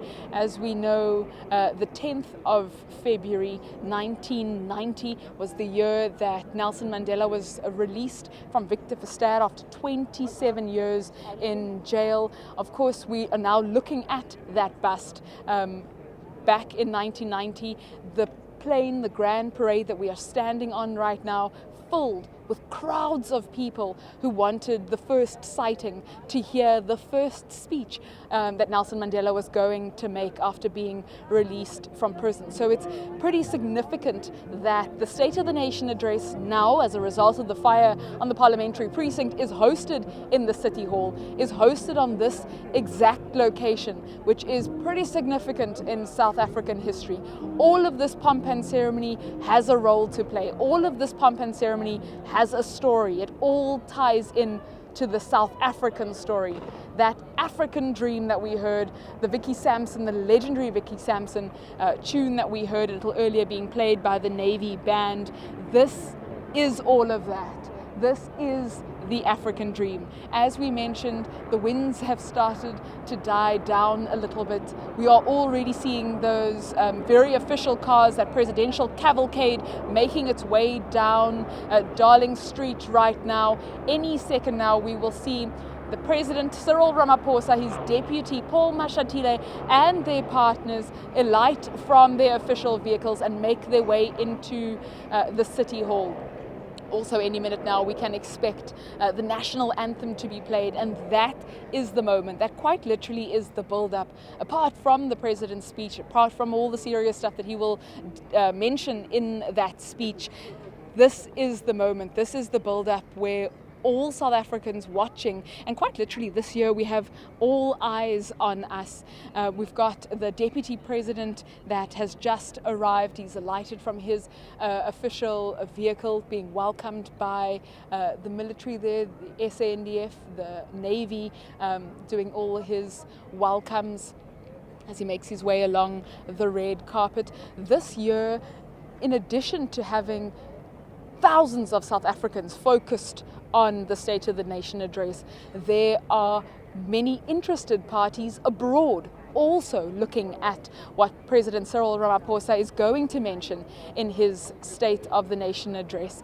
Geopolitics is going to play a significant role, and the President will for sure have been prompted to mention what is happening in the DRC. Our soldiers, 14 of which died in Goma in the conflict, the ongoing conflict in the Democratic Republic of Congo. Much has been said and suggested to the Defense Ministry to pull those troops to make sure that South African soldiers are brought home alive. Much has been said about South Africa's relationship with the international community on the back of Davos and the serious conversations that were had there in light of all of the comments made by US President Donald Trump and the implications of that. That is definitely, as we've heard from analysts, even from members of cabinet, that is definitely going to be mentioned in the President's State of the Nation address. Tonight almost cannot play out without mentioning the serious things that we've heard in the weeks building up to 2025 SONA. The significant part of today's address is the fact that it is the first State of the Nation address. Although Cyril Ramaphosa's 9th, it's the first State of the Nation address of the Government of National Unity. So there have been many sometimes conflicting opinions and suggestions made in what exactly the President should map out in the roadmap of government for this year. As we look at the face of the City Hall tonight, as the sun sets over a majestic Table Mountain here in Cape Town, we are listening to the sounds of the Navy Band.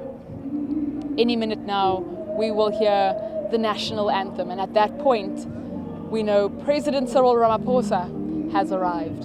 We are awaiting that presidential cavalcade. As we mentioned, the streets are lined with young people clad in their school uniforms.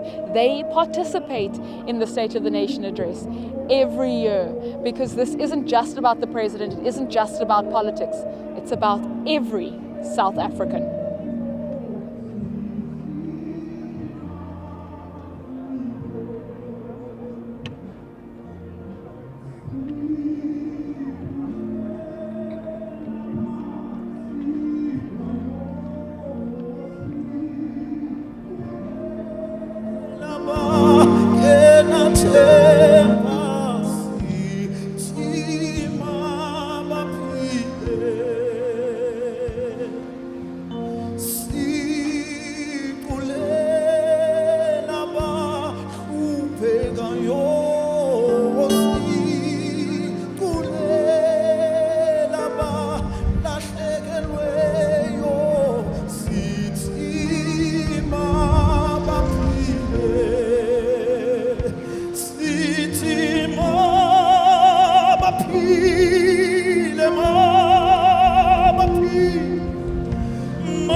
So ahead of the presidential cavalcade that will make its way to the City Hall any minute now, we've seen the motorbikes come through, we've seen the police cavalry on horseback come through.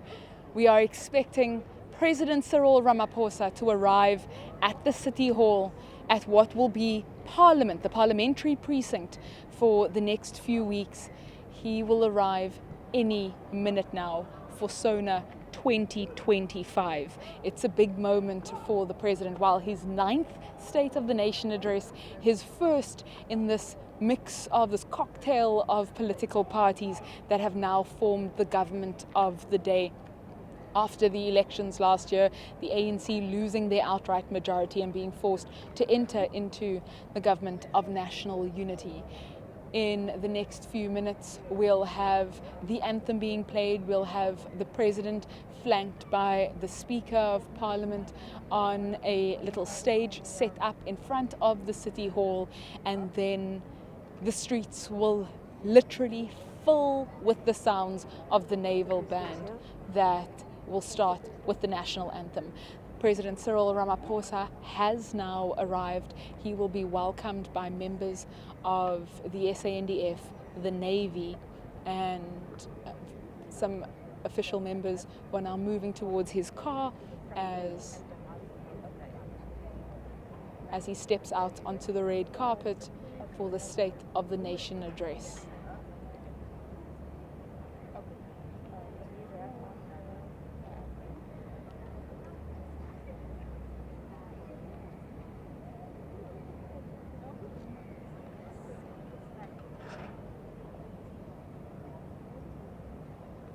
We're expecting to hear the President's State of the Nation address in the next 10 minutes or so. This, of course, has been a speech he's been working on for several weeks now. He's had the input of a range of people, not just politicians, but civil society. The President often speaks to, in his speech, he reflects comments, interactions, moments that happened in the streets, out in community halls, out in meeting with the electorate. And this year will be no different. Last year we heard of Tinswalo. Every year there is a Tinswalo-esque feature in the President's State of the Nation address.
By the right! Quick, march!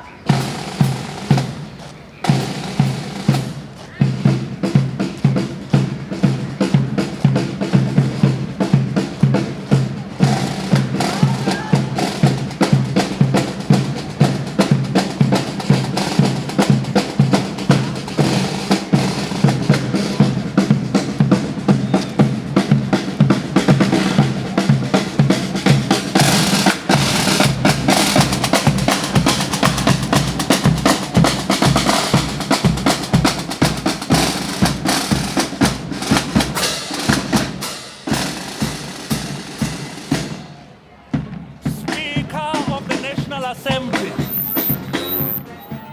Chairperson of the National Council of Provinces, President of the Republic of South Africa,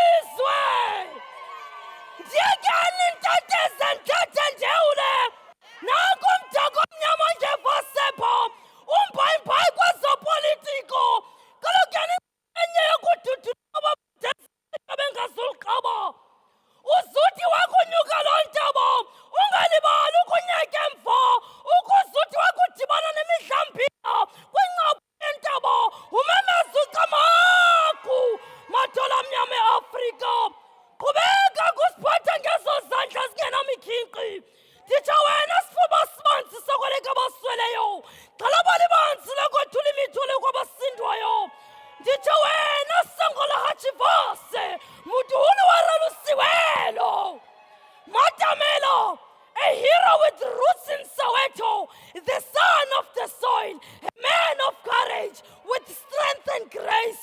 You are the voice to the voiceless, an eye to the blind, and a shoulder to the disabled. Ndlovena babata yaleka namabantu bakho ulapho nje ubekwe ngokuthenjwa nditsho wena Ramaphosa ntoka Samueli mawethu ilanga liyashona amasoma khalisa amakhwelo igusha siququzelela ngasekhaya mandikeke my president mandikeke my cupcake ndiham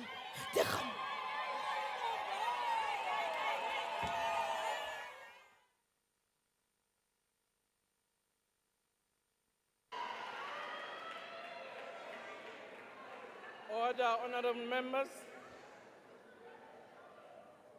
Honorable members, there will now be an opportunity for silent prayer or meditation. As we do that, may we please acknowledge our fallen members of the armed forces in the Democratic Republic of Congo.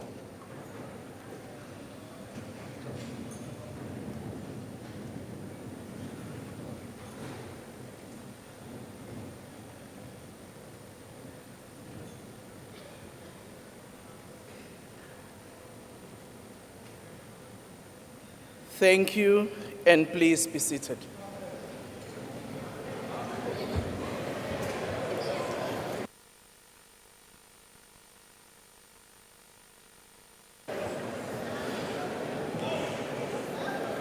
Order, honorable members. Honorable members, the President has called this joint sitting of the National Assembly and the National Council of Provinces in terms of Section 84, subsection 2D of the Constitution of the Republic of South Africa, read with Joint Rule 13, subsection 1A, to deliver his State of the Nation address to Parliament. I now call on the Honorable the President to address the joint sitting.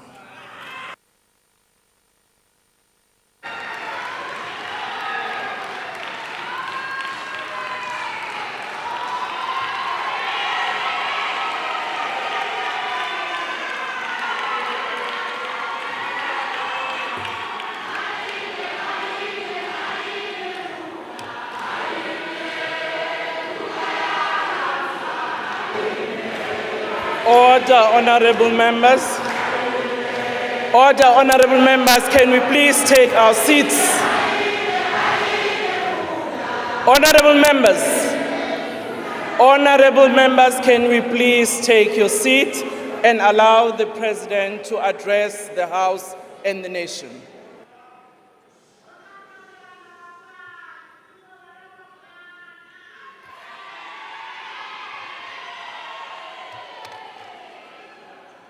Speaker of the National Assembly, Ms. Toko Didiza,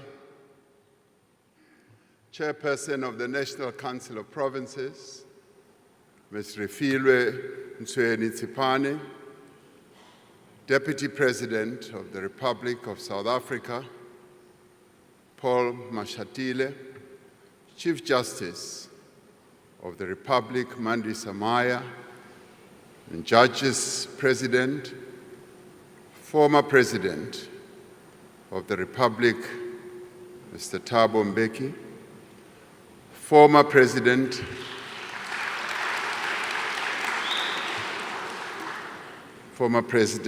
Kgalema Motlanthe, former Deputy President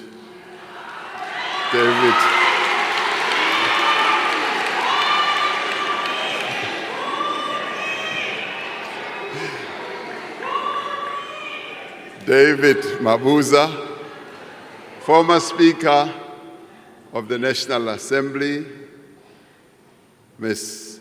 Baleka Mbete,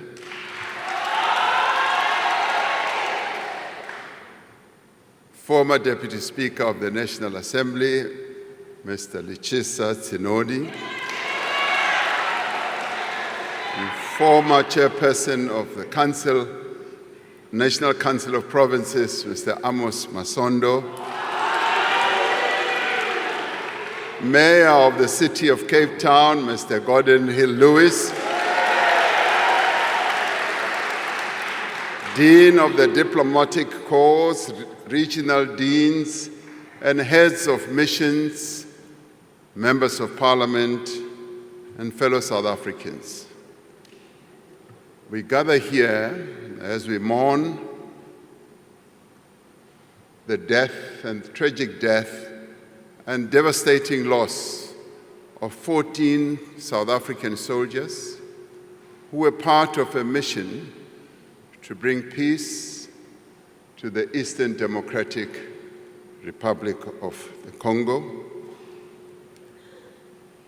We pay tribute and bow our heads to Staff Sergeant William Eddie Ola, Staff Sergeant Mulahlehi Ishmael Mulahlehi, Staff Sergeant Shahlane Theophilus Siepe, Corporal Matume Justice Malisa, Corporal Renae Nemabulani, Lance Bombardier Itumeleng MacDonald Mureo, Lance Corporal Tseke Moffat Mulapo, Lance Corporal Metsi Stensley Raswiswi, Rifleman Sibatane Richard Chokwe, Rifleman Derek Maluleke, Rifleman Sidiso Andris Mabele, Rifleman Calvin Louis Moahi, Rifleman Moketi Joseph Mobe, Private Peter Jacobus Stradom. Speaker, I thank you for getting us to honor these fallen heroes. I have directed that a national flag be flown at half-mast in honor of these fallen heroes for a week starting from tomorrow morning. Alongside soldiers from other southern African countries, they lost their lives in defense of the fundamental right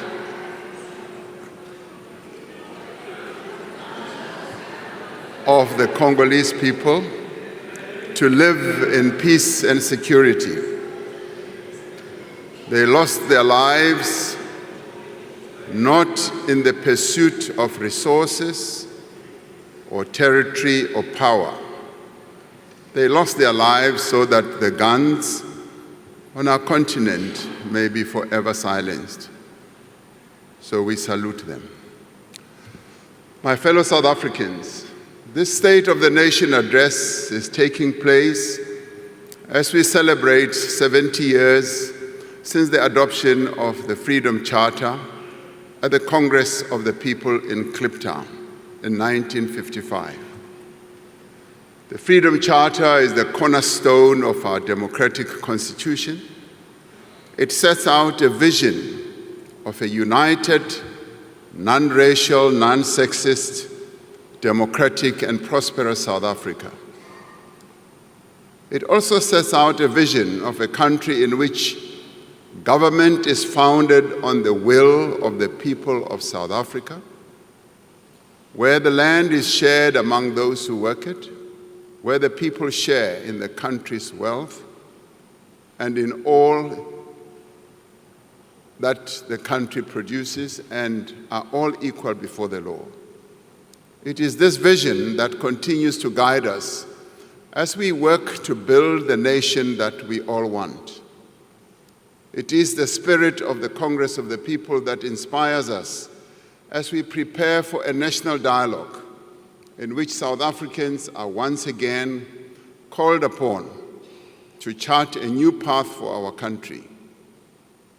We must chart this path in a world that is rapidly changing. It is a world of both interdependence and competition, of cooperation and conflict. It is a multipolar world in which new countries are emerging to play a greater role in global affairs. We are seeing intensifying competition over issues such as trade, technology, and influence in global institutions. There are global fundamental shifts underway that affect every aspect of human life. From the growing impact of climate change to rapid advances in artificial intelligence, geopolitical tensions, and violent conflicts. In the face of these challenges, we are witnessing the rise of nationalism, protectionism, the pursuit of narrow interests, and the decline of common cause.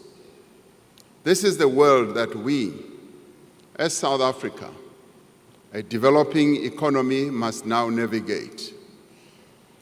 But we are not daunted to navigate our path through this world that constantly changes. We will not be deterred. We are, as South Africans, a resilient people, and we will not be bullied.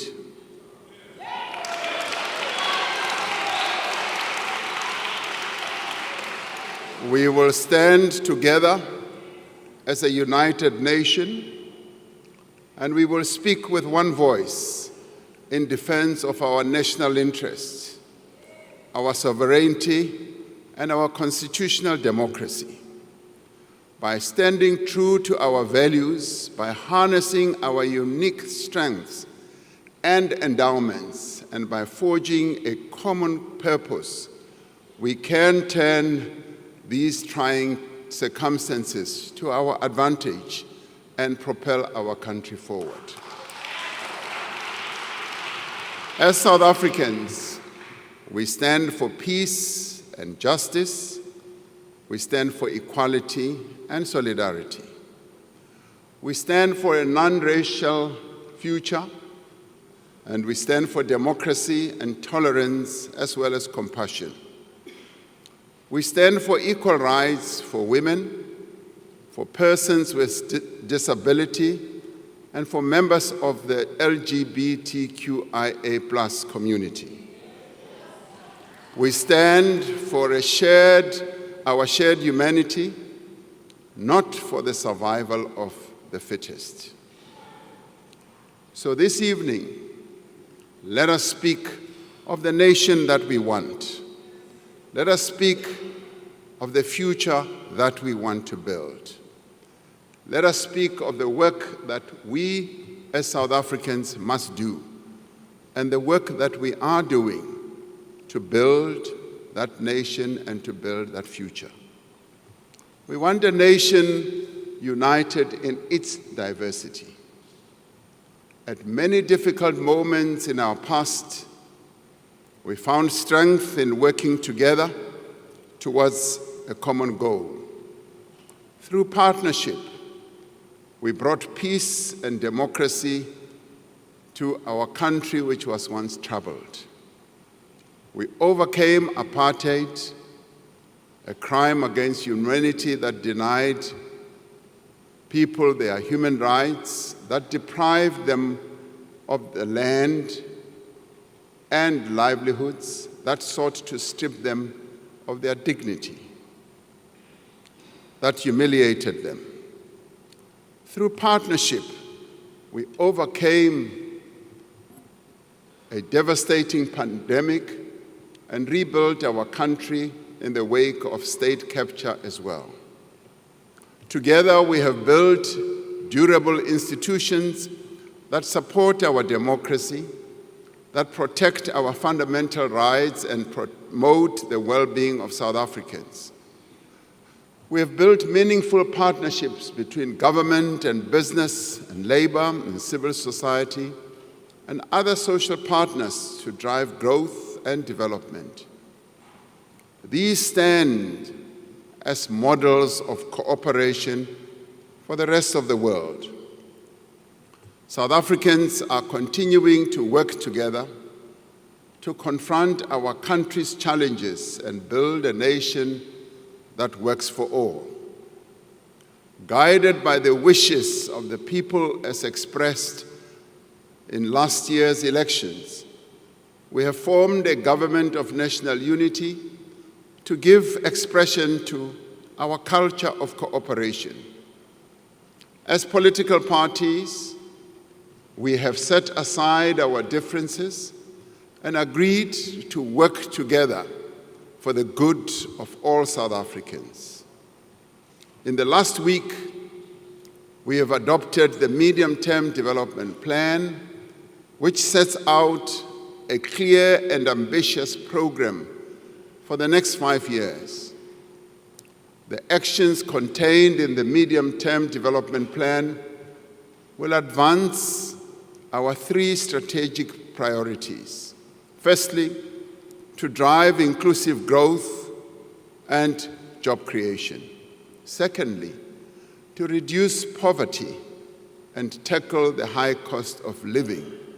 And thirdly, to build a capable, ethical, and developmental state. Our most urgent task is to grow our economy so that we can create jobs, reduce poverty, and improve the lives of South Africans. To undertake this task, we need a government that works for the people. We need a state that is capable, competent, underpinned by a professional public service.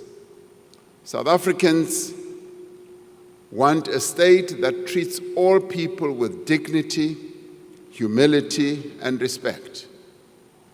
A state with leaders who are prepared to serve our people with complete dedication, and public servants who are ethical, skilled, and properly qualified.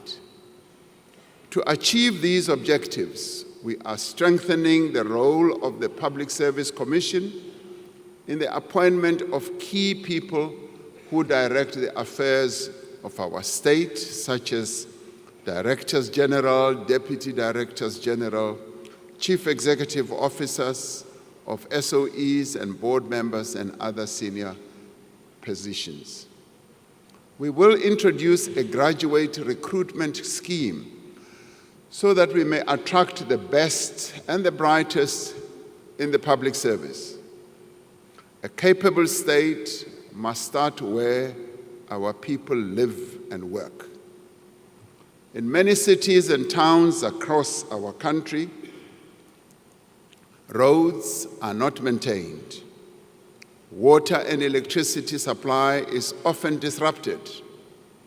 Refuse is not collected, and sewage runs in the streets. In part, this has happened because many municipalities lack the technical skills and resources required to meet our people's needs.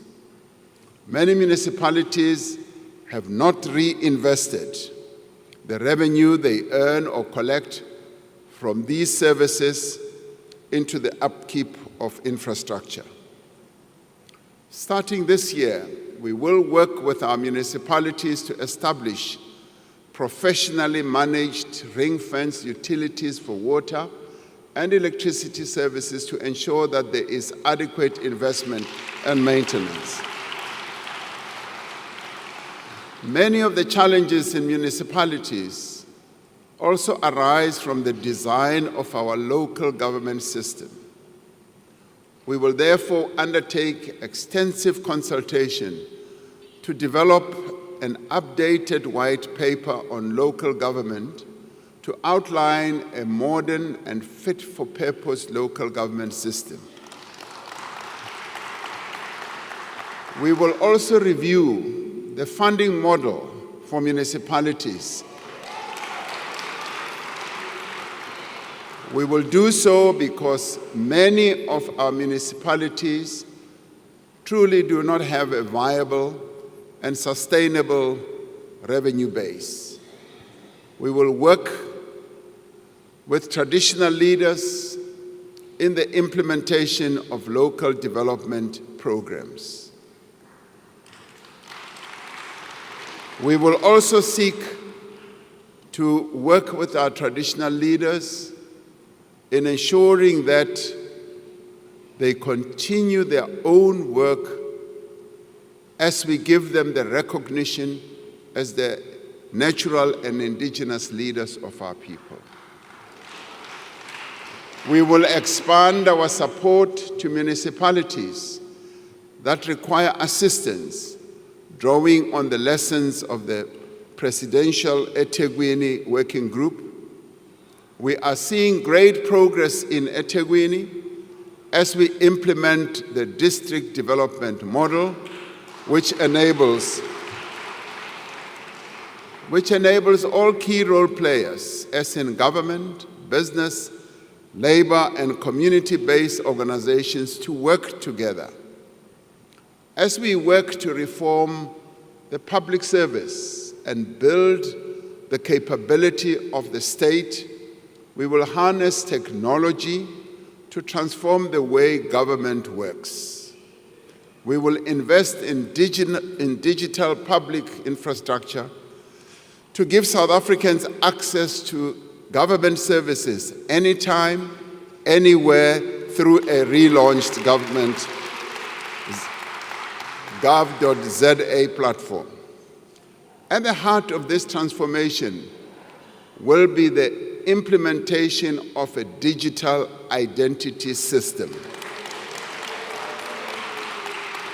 Now, these measures will in the end transform the relationship between citizens and government and create one government that is accessible to every person at a touch.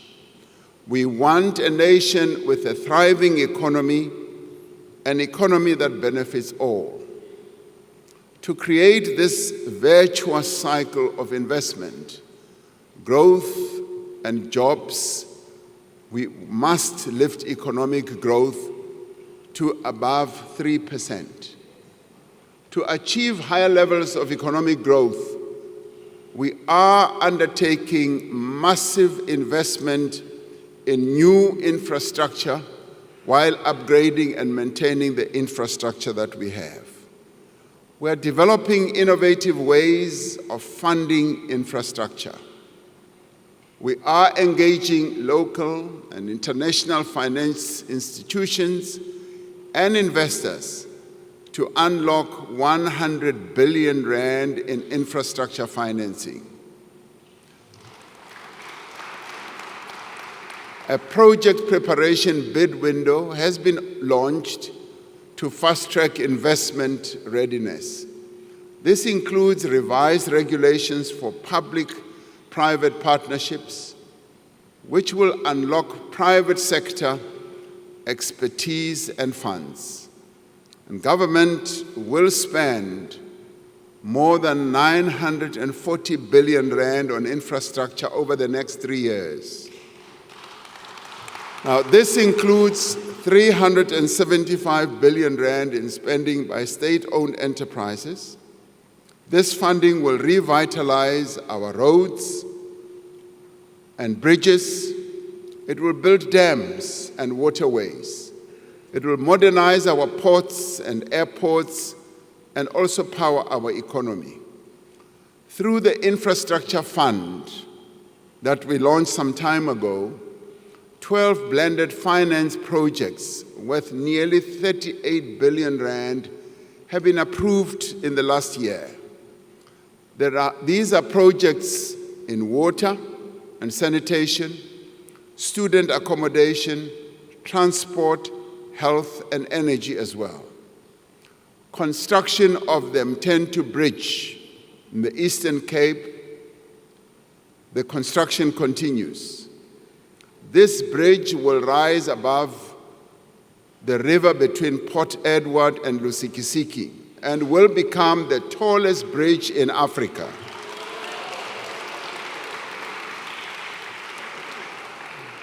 The Podihadi Dam in Lesotho will feed 490 million cubic liters of water a year from the Lesotho highlands into the Vaal River system, securing water supply to several provinces for years to come. Working with international partners, we are revitalizing small harbors, unlocking economic opportunities for coastal communities. We're also looking very closely at the harbor that we will build in the Northern Cape, in Bochubai, because that is going to be a game changer for the Northern Cape. We are steadily removing the obstacles to meaningful and faster growth. The economic reforms that we are implementing through Operation Vulindlela have created a new sense of optimism and confidence in our economy. Investors are looking at South Africa with much more interesting eyes as they see the reforms that we are implemented through Vulindlela. We have made progress in rebuilding and restructuring a number of our network industries. We are seeing positive results in the improvement of the functioning of our network industries, as well as the investment opportunities that are opening up and are being taken up by investors, leading to job creation. Working together with business, labor, and other social partners, we must now finish the work that we started. Over the coming year, we will initiate a second wave of reform to unleash more rapid and inclusive growth. Our immediate focus is to enable Eskom, Transnet, and other state-owned enterprises that are vital to our economy to function optimally. We are repositioning these entities to provide world-class infrastructure while enabling competition in operations, whether in electricity generation, freight, rail, or port terminals. We continue with the fundamental reform of our state-owned enterprises to ensure that they can effectively fulfill their social and economic mandates. Now, this includes the work underway to put in place a new model to strengthen governance and oversight of our public entities.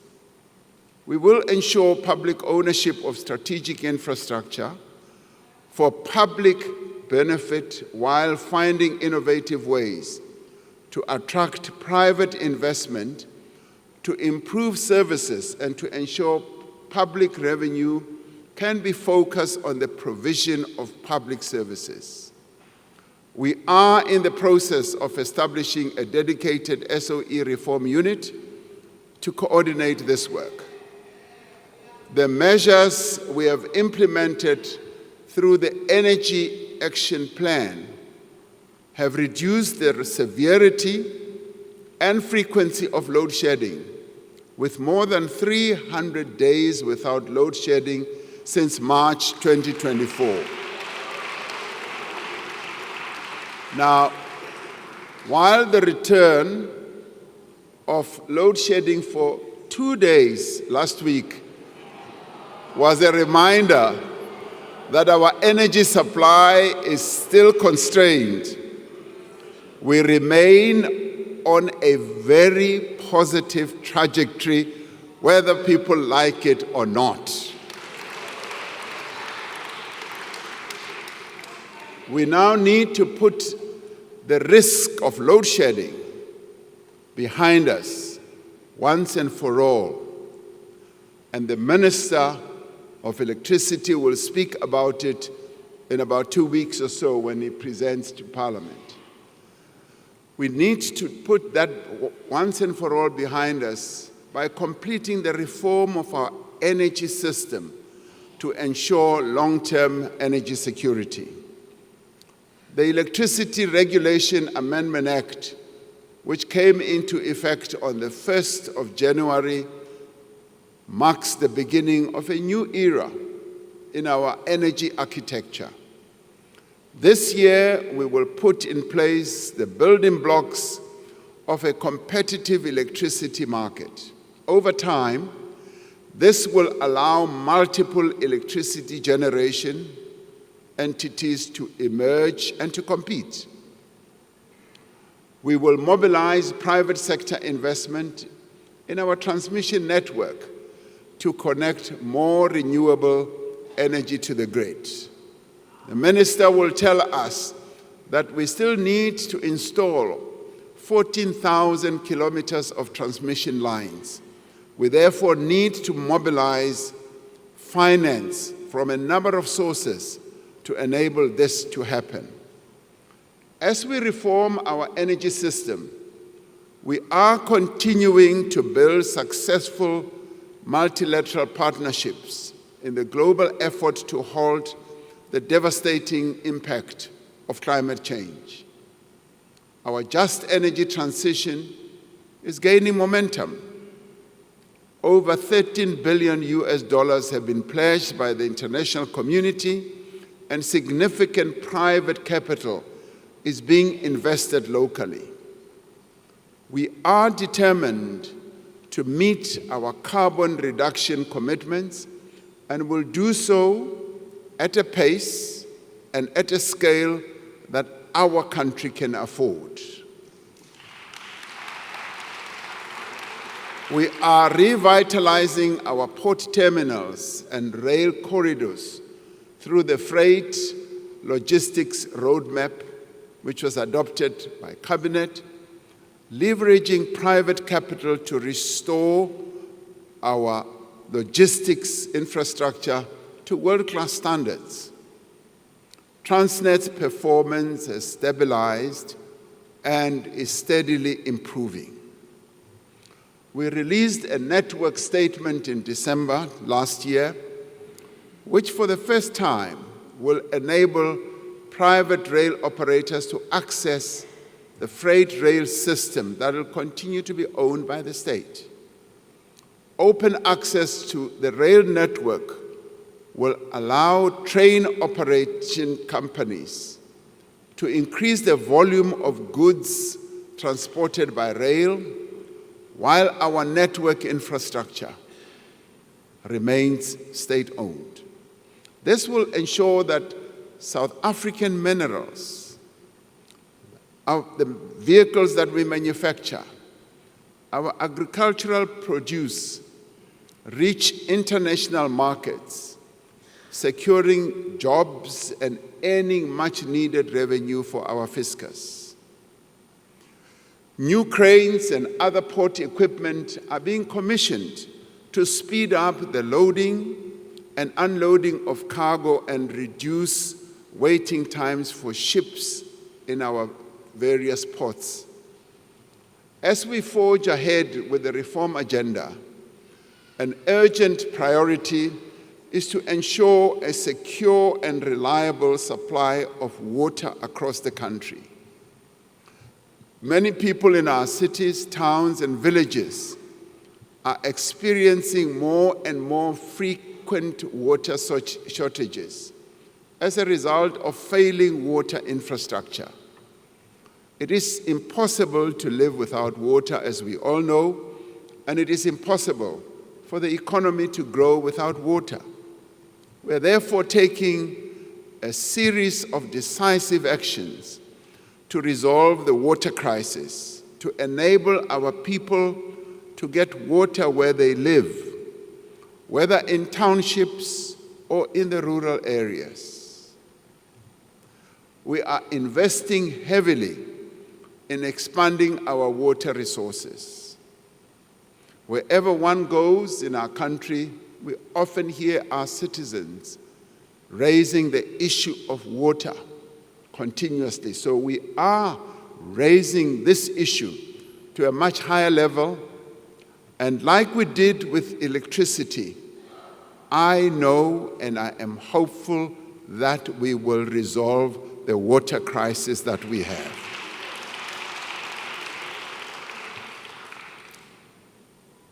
Loko famba uya atindaweni to tala u kuma ku ri vakhegulu va rila hi yona mhaka leyi ya mati.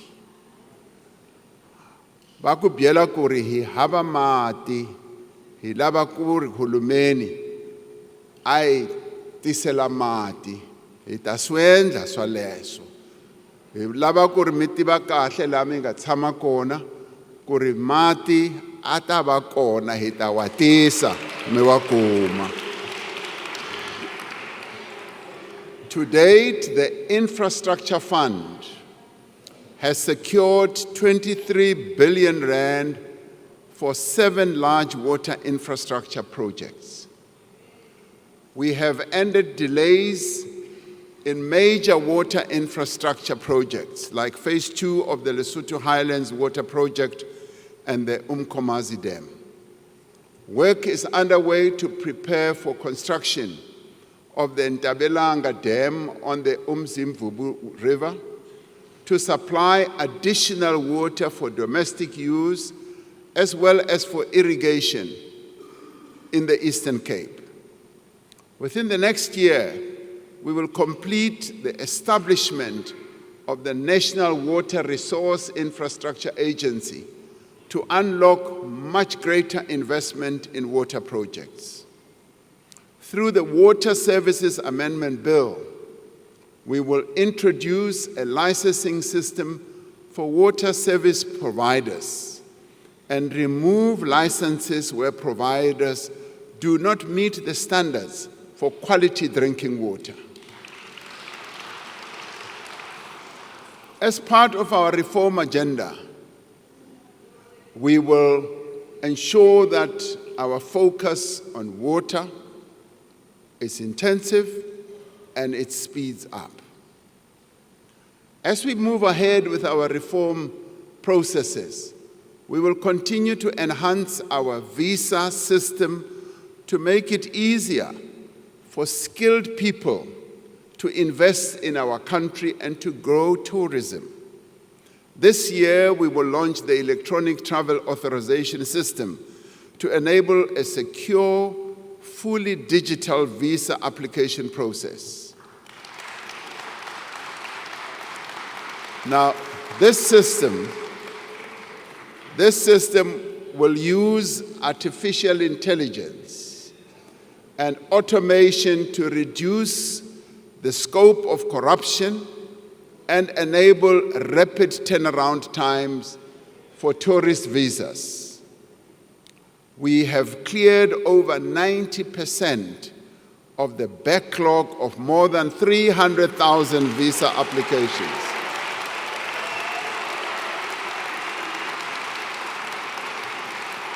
Now, in many ways, these changes that are underway, these reforms that we're implementing, send a very strong message that South Africa is indeed open for business and tourism. As we open for tourism, the Chinese market, the Indian market, the market in the Middle East, the market in Europe and all over are waiting to come as tourists to our country. We want a nation in which prosperity and opportunity is shared by all. For many decades, our economy has been held back by the exclusion of the vast majority of South Africa's people. Black South Africans were deprived of land, of capital, of skills, and of opportunities. Our economy was starved of the potential that it has. And this is why we need to transform our economy and to make it more inclusive. That is why our focus is on empowering our people, on empowering women and persons with disabilities because they were deliberately excluded from playing a role in the economy of their own country. And we will set up a transformation fund worth 20 billion rand a year over the next 5 years to fund Black-owned and small business enterprises. We will fast-track the regulations of the Public Procurement Act to ensure that businesses that are owned by women, by young people, and persons with disabilities receive equitable opportunities in government contracts. And we have started and will continue to train women entrepreneurs to enable them to compete for government tenders. In November last year, we launched the National Skills Fund Disabilities Program. In its first phase, this transformative initiative will empower over 10,000 persons with disabilities through tailoring training for them and through ensuring that they get stipends and specialized tools. This part of the work we must undertake as business, as government and labor and civil society to enable people with disabilities to play an important role in the economy of our country. For far too long, they've been relegated to the back rooms of everything. Through these programs, we are not only righting a grave historical wrong, we are unleashing the potential of our economy for sustained growth. We want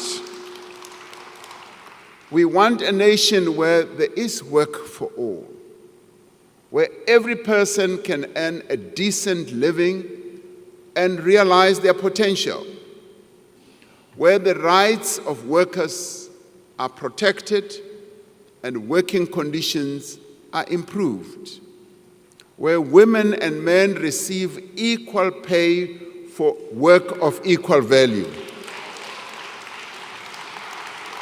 We need to ensure that growth creates jobs for all, and especially for young people. The success of the presidential employment stimulus shows how public employment programs can create meaningful work that generates a wider benefit and contributes to sustainable employment. The employment stimulus that we introduced during the COVID period has created almost 2.2 million work and livelihood opportunities through innovative models that provide high-quality work to participants. The Social Employment Fund has created over 80,000 jobs this year. It has supported more than 12,000 participants to enter entrepreneurial activities. During the past year, young people secured 235,000 work opportunities through the National Pathway Management Network. And this is underpinned by the SA Youth Mobi platform. We now need to build on these innovative programs to create jobs for young people at ever greater scale.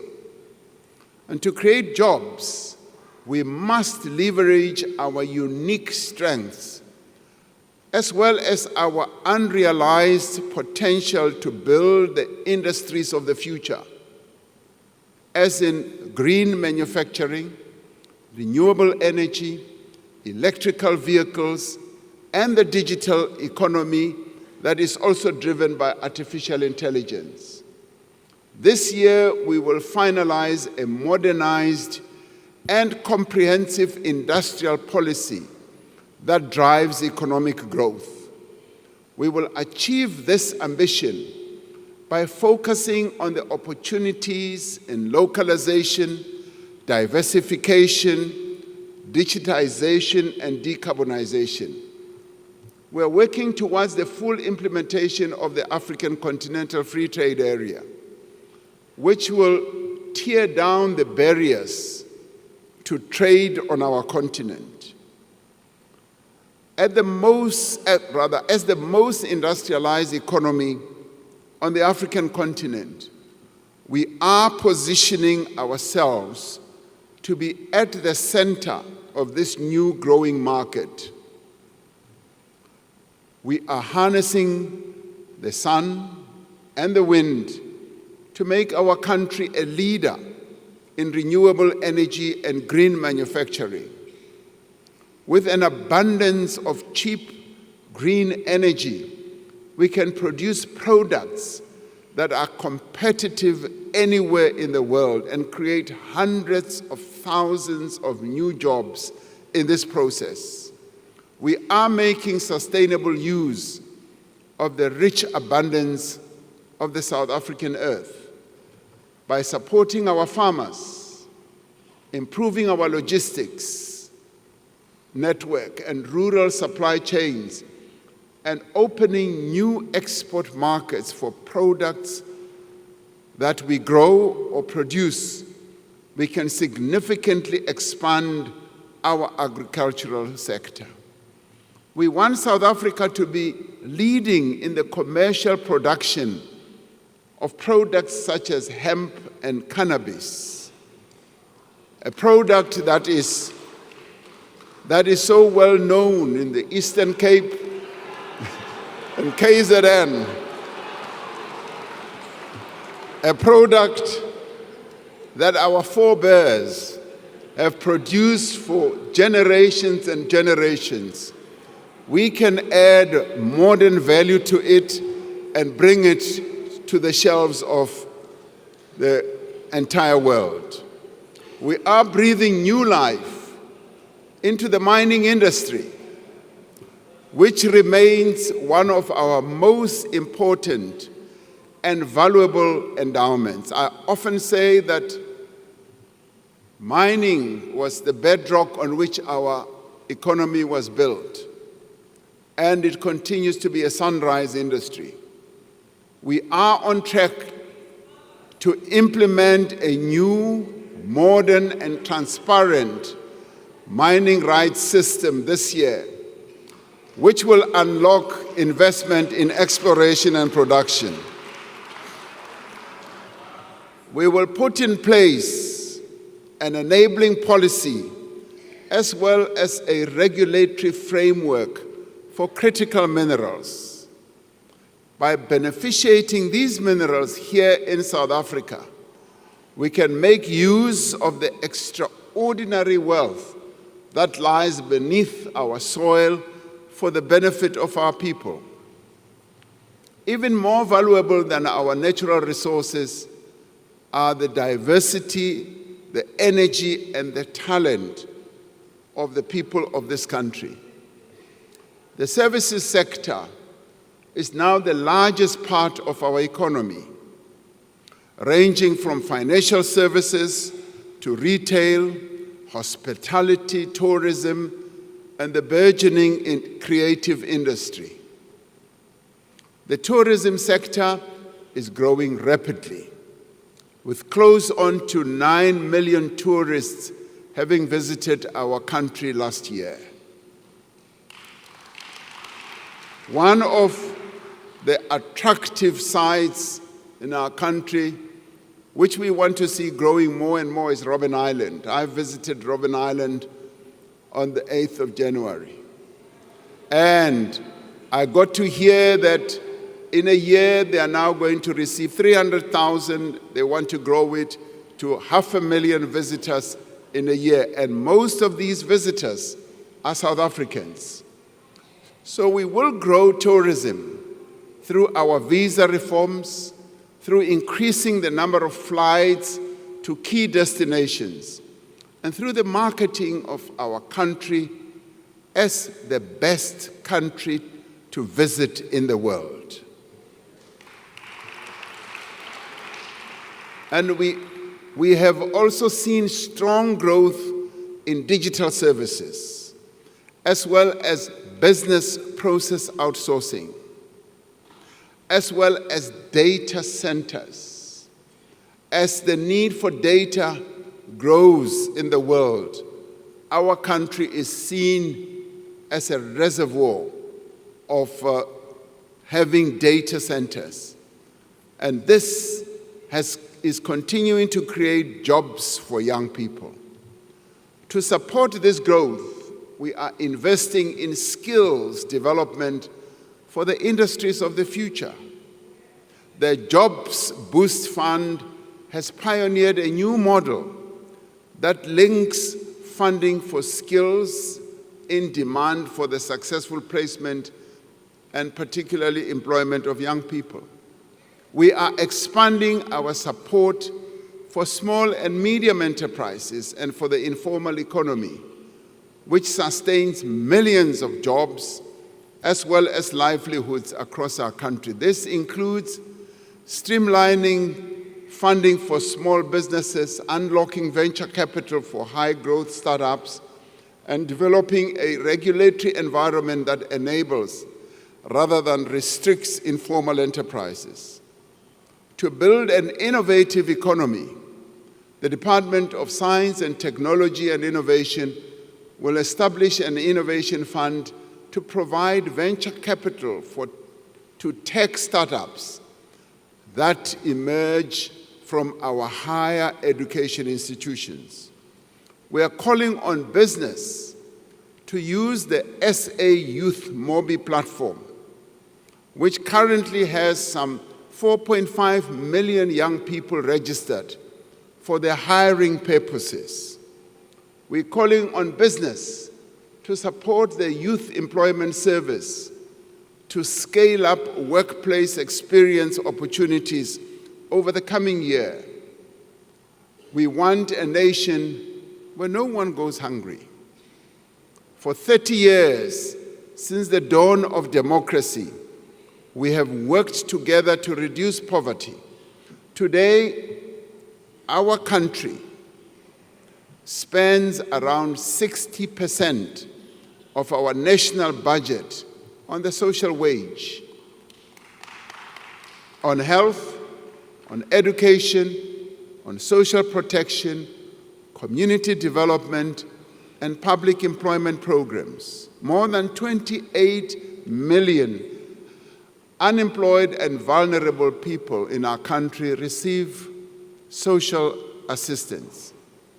More than 10.5 million learners go to public schools where they do not have to pay fees.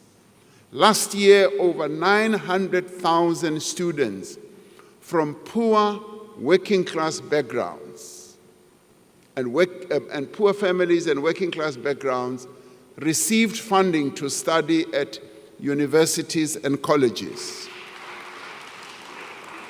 Now, through these programs, we are alleviating the worst effects of poverty. We are providing the means through which South Africans can rise above poverty that has been passed down from one generation to the next. But we have much to do, and much more work needs to be done to end poverty in our country. We must do much more to ensure that women in particular no longer face the hopeless task to feed and clothe their children. While government invests heavily to support poor and unemployed people, these programs are fragmented and sometimes they are difficult to access. We are therefore building an integrated system of support for poor and unemployed people. We are strengthening existing programs from job search support to public employment and making sure that together they provide people with pathways out of poverty. Rather than expecting those in need to approach several government agencies separately, a citizen should be able to go to one place to receive all the support that they need. To protect the gains that we have made since 1994 in advancing children's rights, we will adopt the National Strategy to Accelerate Action for Children, which focuses on 10 key priorities, including poverty reduction, child protection, and addressing malnutrition. The Social Relief Distress Grant is an essential mechanism for alleviating extreme poverty.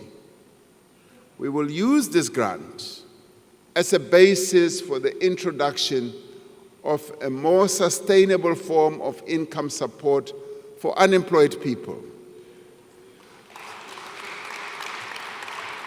Now, central to our efforts to end poverty and to develop our economy is to provide decent, quality education to every South African.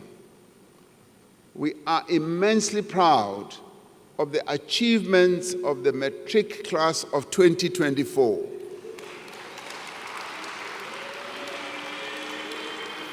It's a class which achieved the highest pass rate in our country's history. Now, 87% of learners who sat for their matric exams passed. For the first time in the history of our country, nearly half of these learners achieved bachelor pass. Nothing can diminish, frankly, nothing can diminish our pride in the hard work of these learners and the steady support of their teachers, parents, and broader community. And let us give them a big round of applause.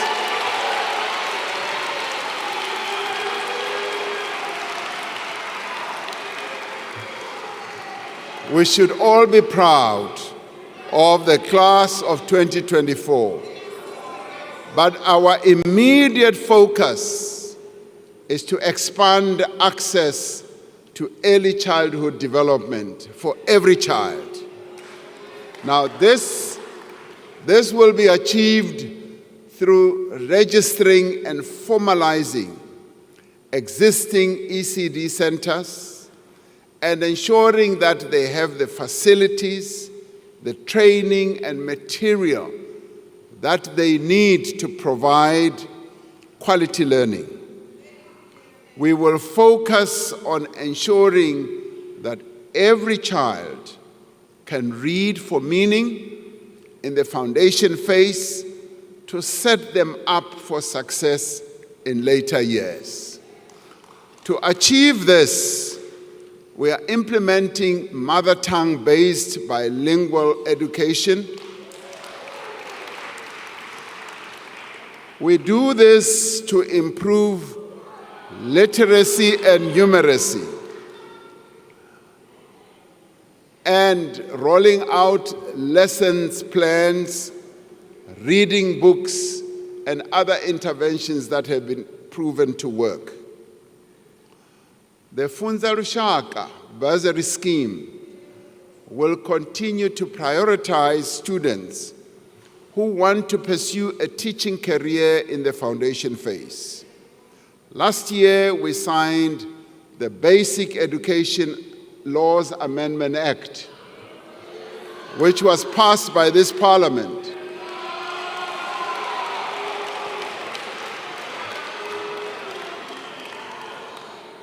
Now, this act is pivotal for ensuring that education is accessible and is inclusive for all South Africans. This year, the Minister of Basic Education will introduce national policy, the norms and the standards and regulations to empower all partners in the basic education field to support the implementation of the Act.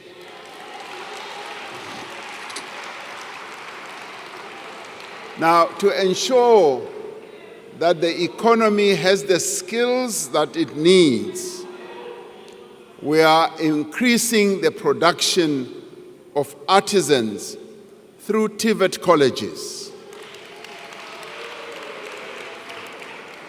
Now, this is part of the shift we are undertaking towards education and skills development that combines formal learning with job training.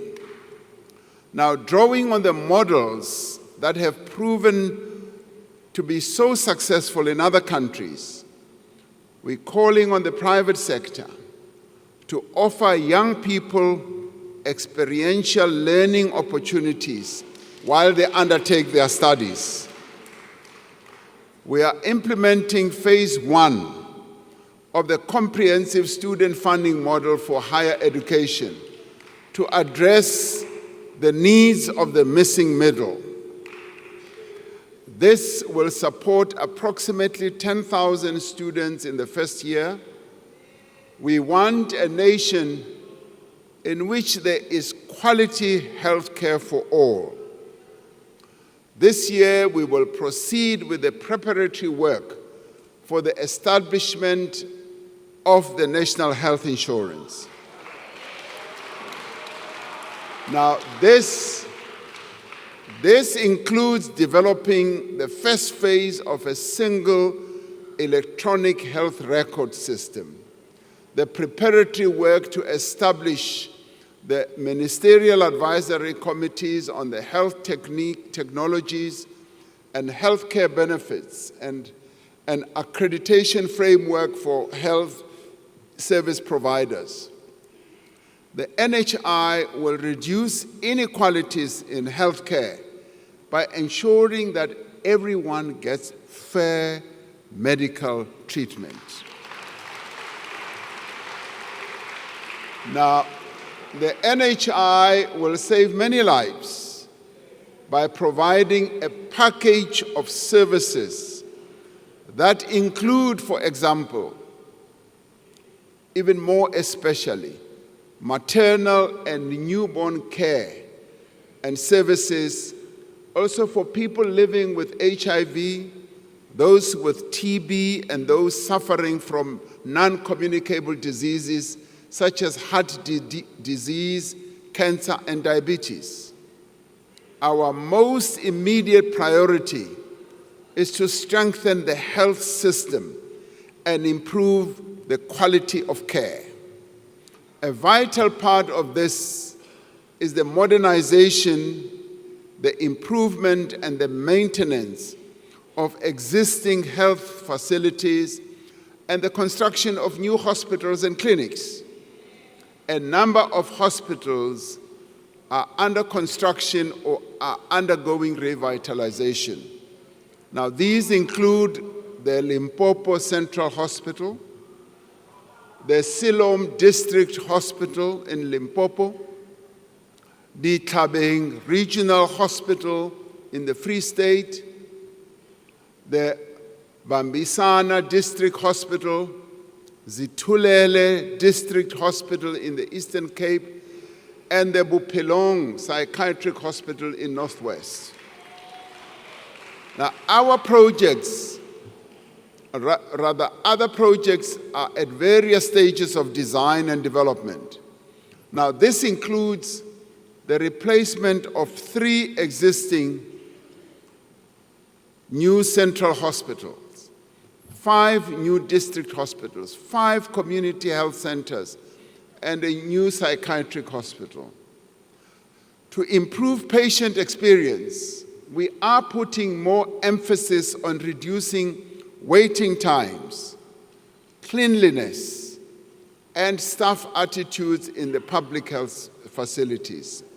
We are encouraged by the great progress the country has made towards ending HIV and AIDS as a public health threat. By the end of March 2024, 96% of people living with HIV knew their status. 79% of these were on antiretroviral treatment, and 94% of these were on treatment with virally suppressed conditions. Now, to ensure that we reach the target of 95, 95, 95, which has been set by the World Health Organization, we will this year launch a massive campaign to look for an additional 1.1 million people who are not yet on treatment. We are concerned about the potential impact of the decision by the United States government to suspend some of its funding for HIV and TB programs in African countries for 90 days.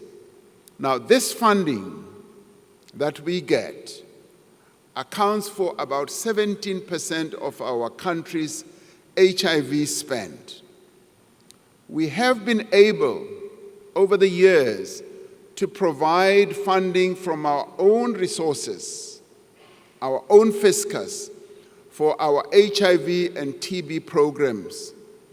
We are looking at various interventions to address the immediate needs and ensure the continuity of the essential services that we might lose if this funding does not come through.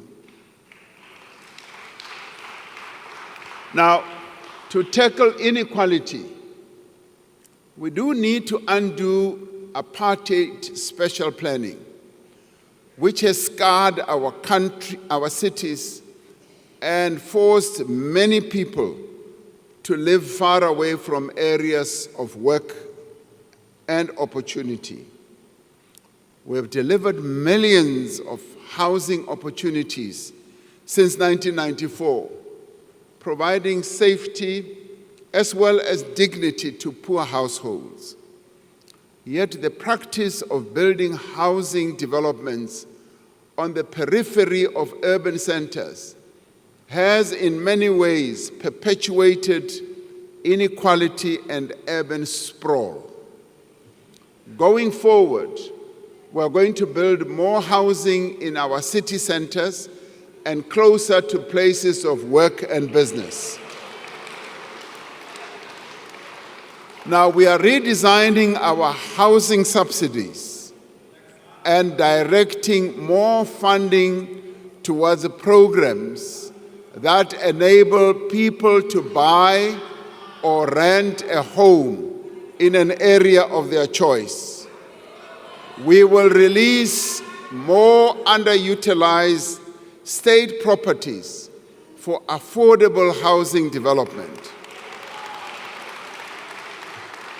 And we are working with our provinces and metros, and I'm glad that a number of our premiers are here as well. We're working with them to reclaim buildings that have been hijacked in the city centers and repurpose them for public use.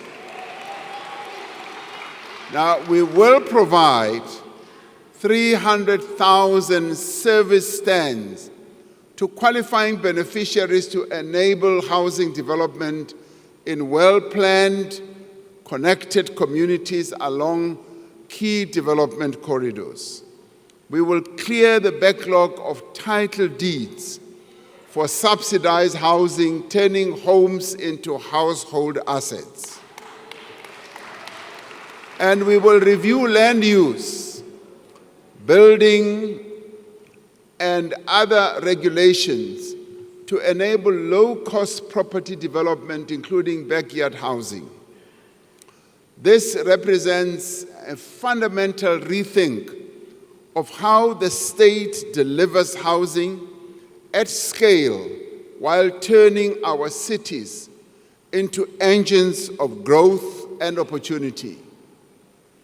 In making our cities work for their residents, we will restore the remaining passenger rail corridors and stations to full service.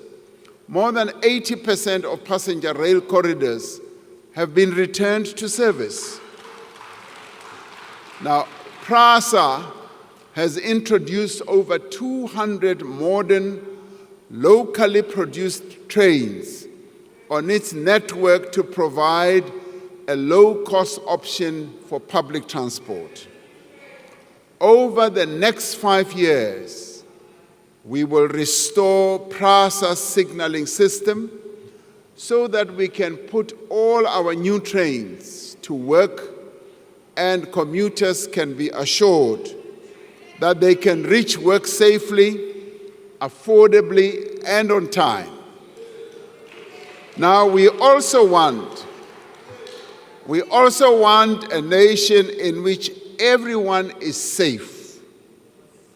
The police continue to work with other law enforcement agencies to dismantle organized crime syndicates and combat financial and violent crimes. The South African police has partnered with the metropolitan municipalities and continues to work with communities to fight crime in the priority provinces where crime is particularly high.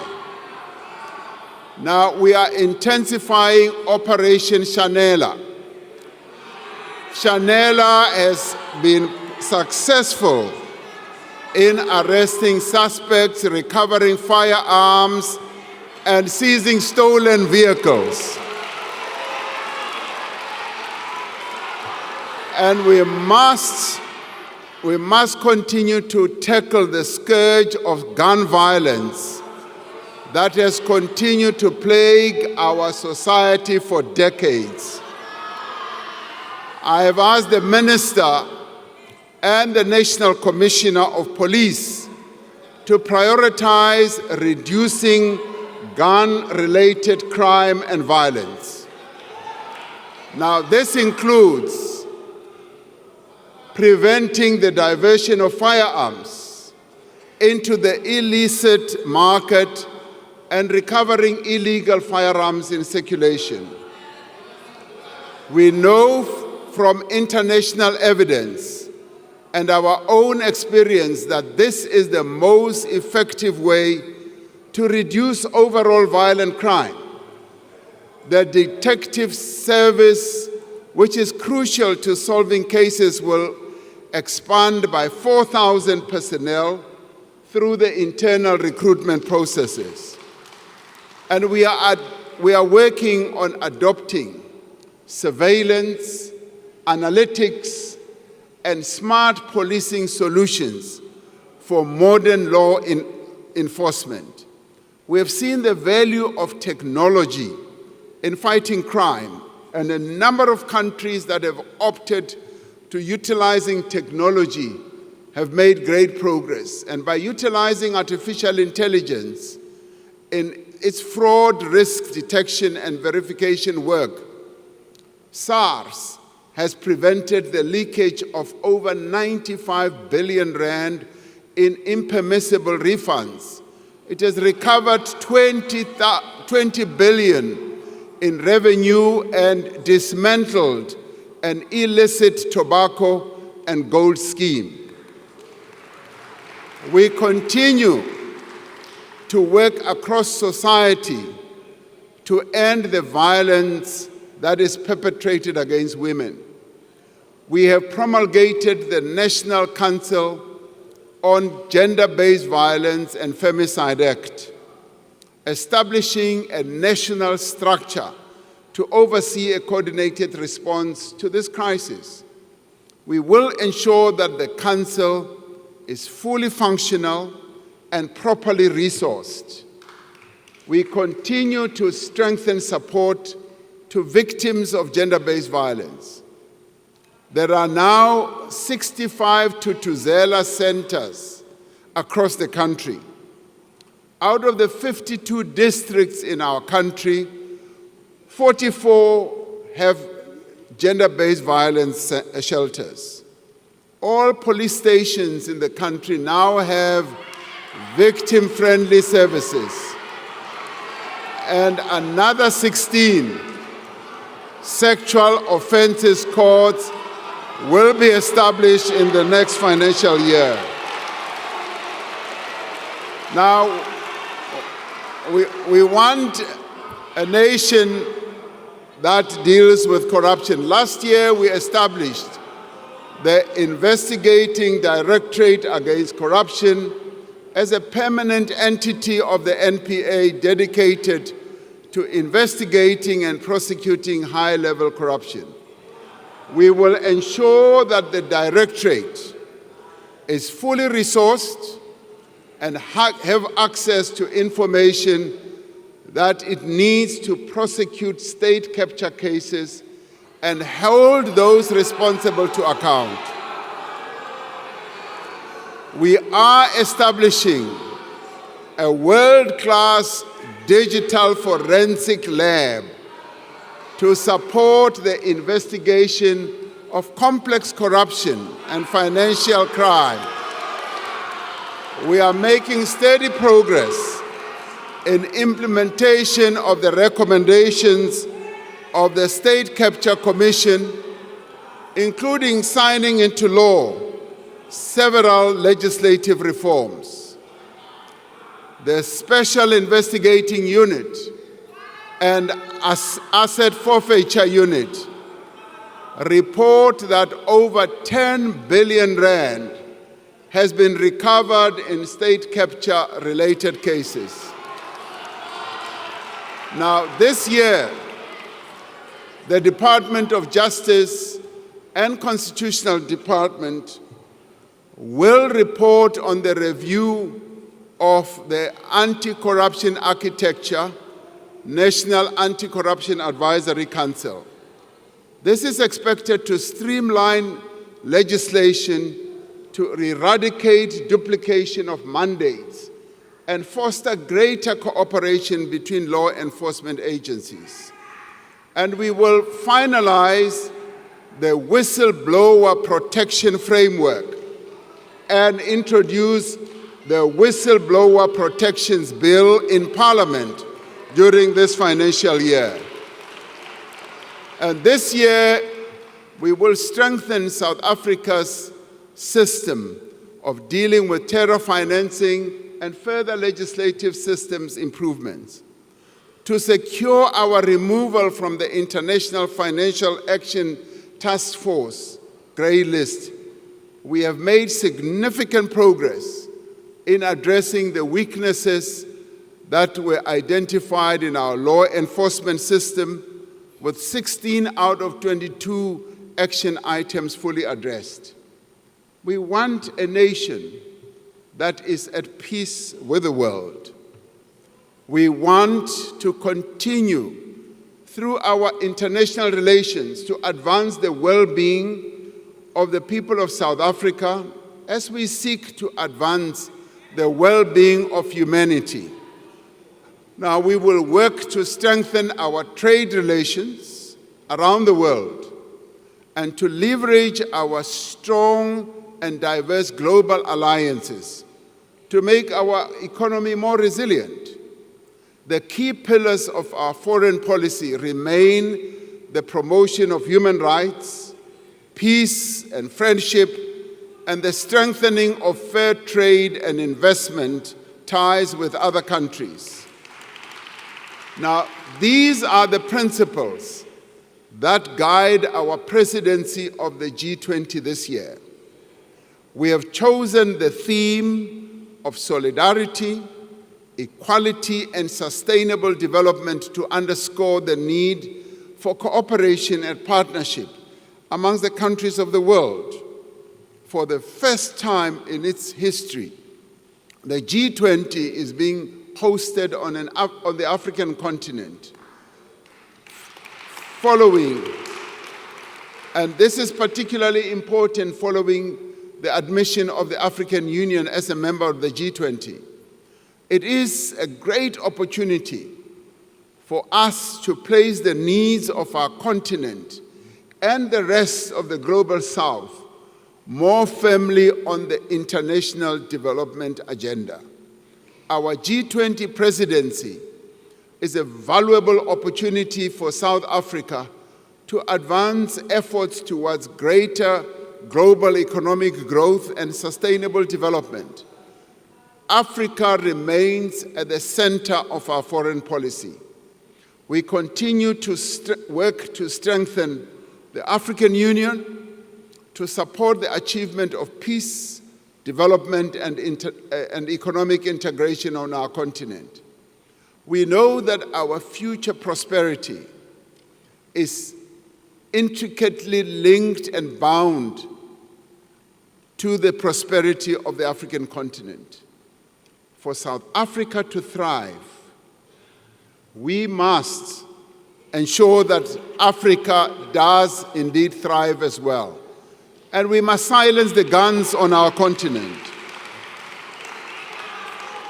Now, since the advent of democracy, we've been instrumental in restoring stability in countries such as Cote d'Ivoire, Burundi, South Sudan, Lesotho. More recently, we've been part of the SADC peacekeeping mission in Mozambique that has brought relative calm and stability to the Cabo Delgado province.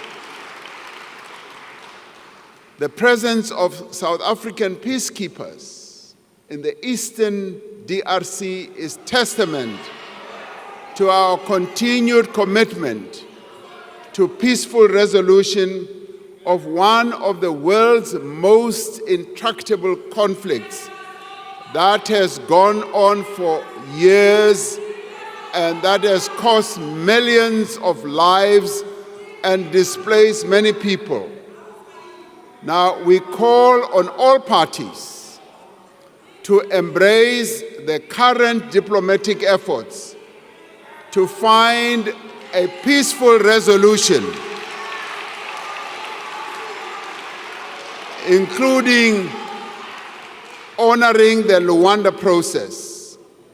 We will attend the joint summit between SADC and the East African Community scheduled to take place in Tanzania this weekend, where we will reiterate our call for a ceasefire and a resumption of talks to find a just and enduring solution, and we will make sure that our boys, our soldiers do come back home. We have always believed that the freedom that we won and the international solidarity from which we benefited does impose a duty on us to support the struggles of those who continue to experience colonialism and oppression. South Africa continues to stand in solidarity with the people of Palestine, who have endured decades of illegal occupation and are now experiencing indescribable suffering. And South Africa has acted in accordance with its obligations under the Genocide Convention by instituting proceedings against Israel in the International Court of Justice. We are fully committed to the articles of the United Nations, including the principles that all members should settle their international disputes by peaceful means. We support the principle of respect of the territorial integrity and sovereignty of all states and peoples. We continue to participate in the different peace processes seeking to bring about a just and lasting peace in Ukraine. South African delegations have been instrumental in developing a framework for negotiations towards a just peace in Ukraine based on the UN Charter and international law. Our country continues to advance its agenda of cooperation and multilateralism through its membership of the United Nations, the African Union, the Non-Aligned Movement, BRICS, and a number of other international bodies. As humanity confronts unprecedented challenges, we are determined that a reformed and representative United Nations must be at the center of global affairs, and we will continue to push for progress on the reform of the UN Security Council to be a more inclusive, more effective body that is able to ensure peace and security. And we will work to ensure that the needs of the people of the world are advanced. And the work that we do and what we stand for does need to be explained to many key players, especially to our trading partners and the many countries and leaders that we interact with on the global stage. And with a view of explaining the positions that we have taken, and in particular, the objectives that we wish to achieve during our presidency of the G20, I have decided to send a delegation of government and other leaders to various capitals on our continent across the world. This delegation will interact with various key players on a variety of matters that affect South Africa's interests. I will direct that they leave as soon as possible to interact with various key players on our continent and in the world, so that our presidency of the G20 objectives can be well explained. All these things that we speak of are possible.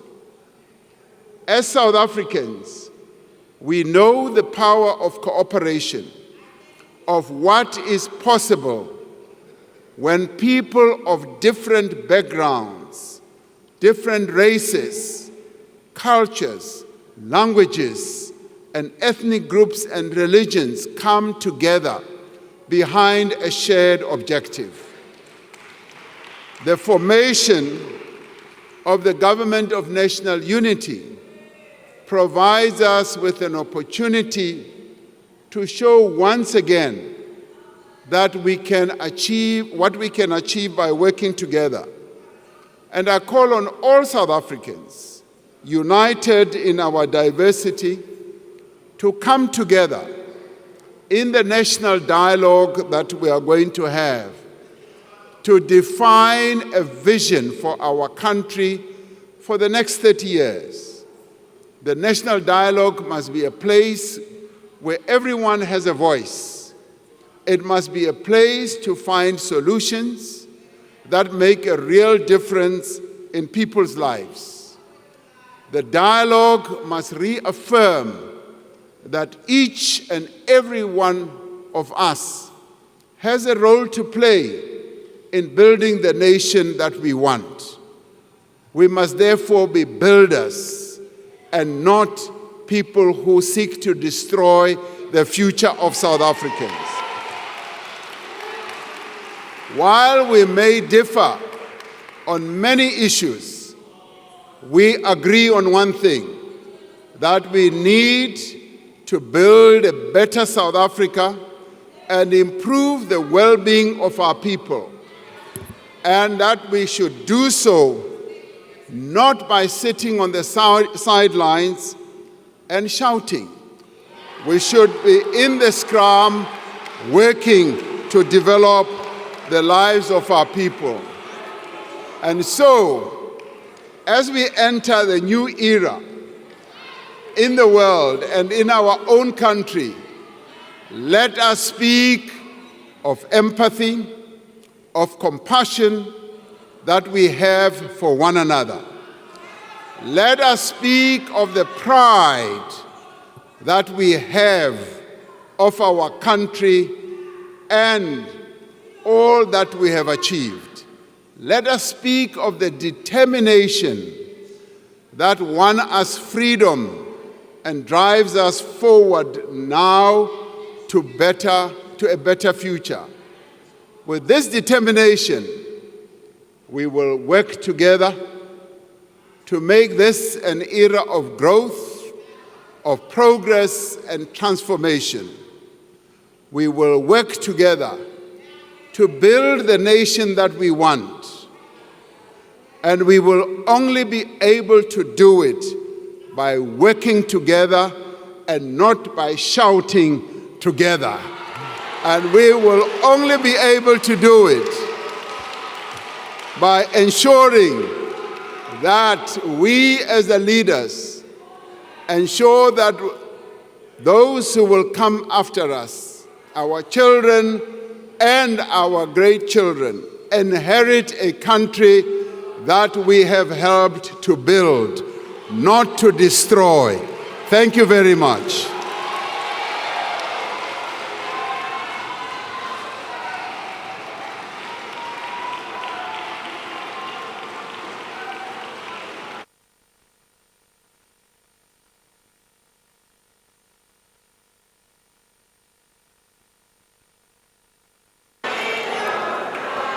Order, honorable members, order. Order, honorable members.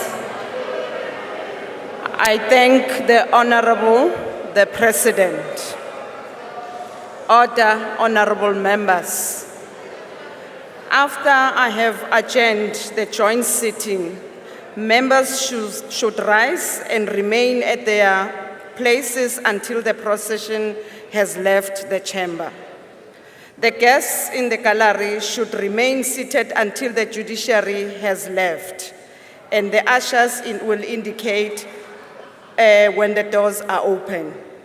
The procession, led by the usher of the Black Rod and the acting Sergeant-at-Arms, will leave the chamber in the following order: the Speaker of the National Assembly, the Chairperson of the National Council of Provinces, the President, the Deputy Speaker of the National Assembly, the Deputy Chairperson of the National Council of Provinces, the Deputy President, the Secretary to Parliament. That concludes the business for the day, and the joint sitting is adjourned. Okay. Honorable members, just one announcement. As you would recall that earlier on the changes were made with regards to the venue. Members are requested to join their spouse at the ICC. Dinner will be served and the beverages. Thank you very much.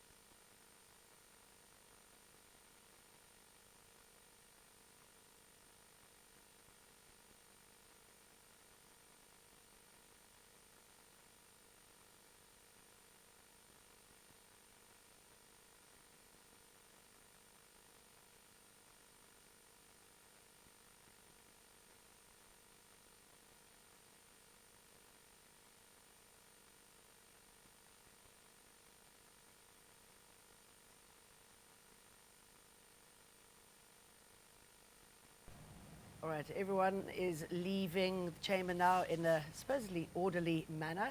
That's after we were listening to the president speak for an hour and a half. And I must say, it was pretty impressive at how punctual he started. And if you were looking for a lot of government of national unity influence in that speech, well, I think you might be a little bit disappointed. It felt very much like an ANC-led speech. He was able to squeeze some comments about the government of national unity right at the end about how we need to work together, how we work together better and stronger. Again, if you thought there might be any change when it comes to the Bella Act, the Basic Education Laws Amendment Act, and the NHI, you were wrong. The Bella Act, as he said, it's signed off, and that is that. The NHI will save many lives, care for mothers with HIV, cancer and diabetes. It'll reduce inequalities. We know that the ministers from the GNU all had a meeting before this evening's address. We heard that it was suggested that they come forth with ideas and suggestions to add to the speech. I don't know about you, but I couldn't find many in there and how it would have influenced the outcome of tonight's speech. He kicked off on a rather punchy note. He said, "We are resilient and we will not be bullied." And he was referring, obviously, to Donald Trump and his threats against South Africa. Donald Trump saying that he will withdraw US aid worth billions, considering what he sees and what he describes as an aggressive and unattractive and dangerous land grab. And it's quite interesting. I was just watching everyone's faces in the studio here and how I was feeling when he was talking about that, how something like what Donald Trump did has really pushed us together as a country. Don't touch on something as sensitive as land, and don't tell us what to do, particularly when it's not true.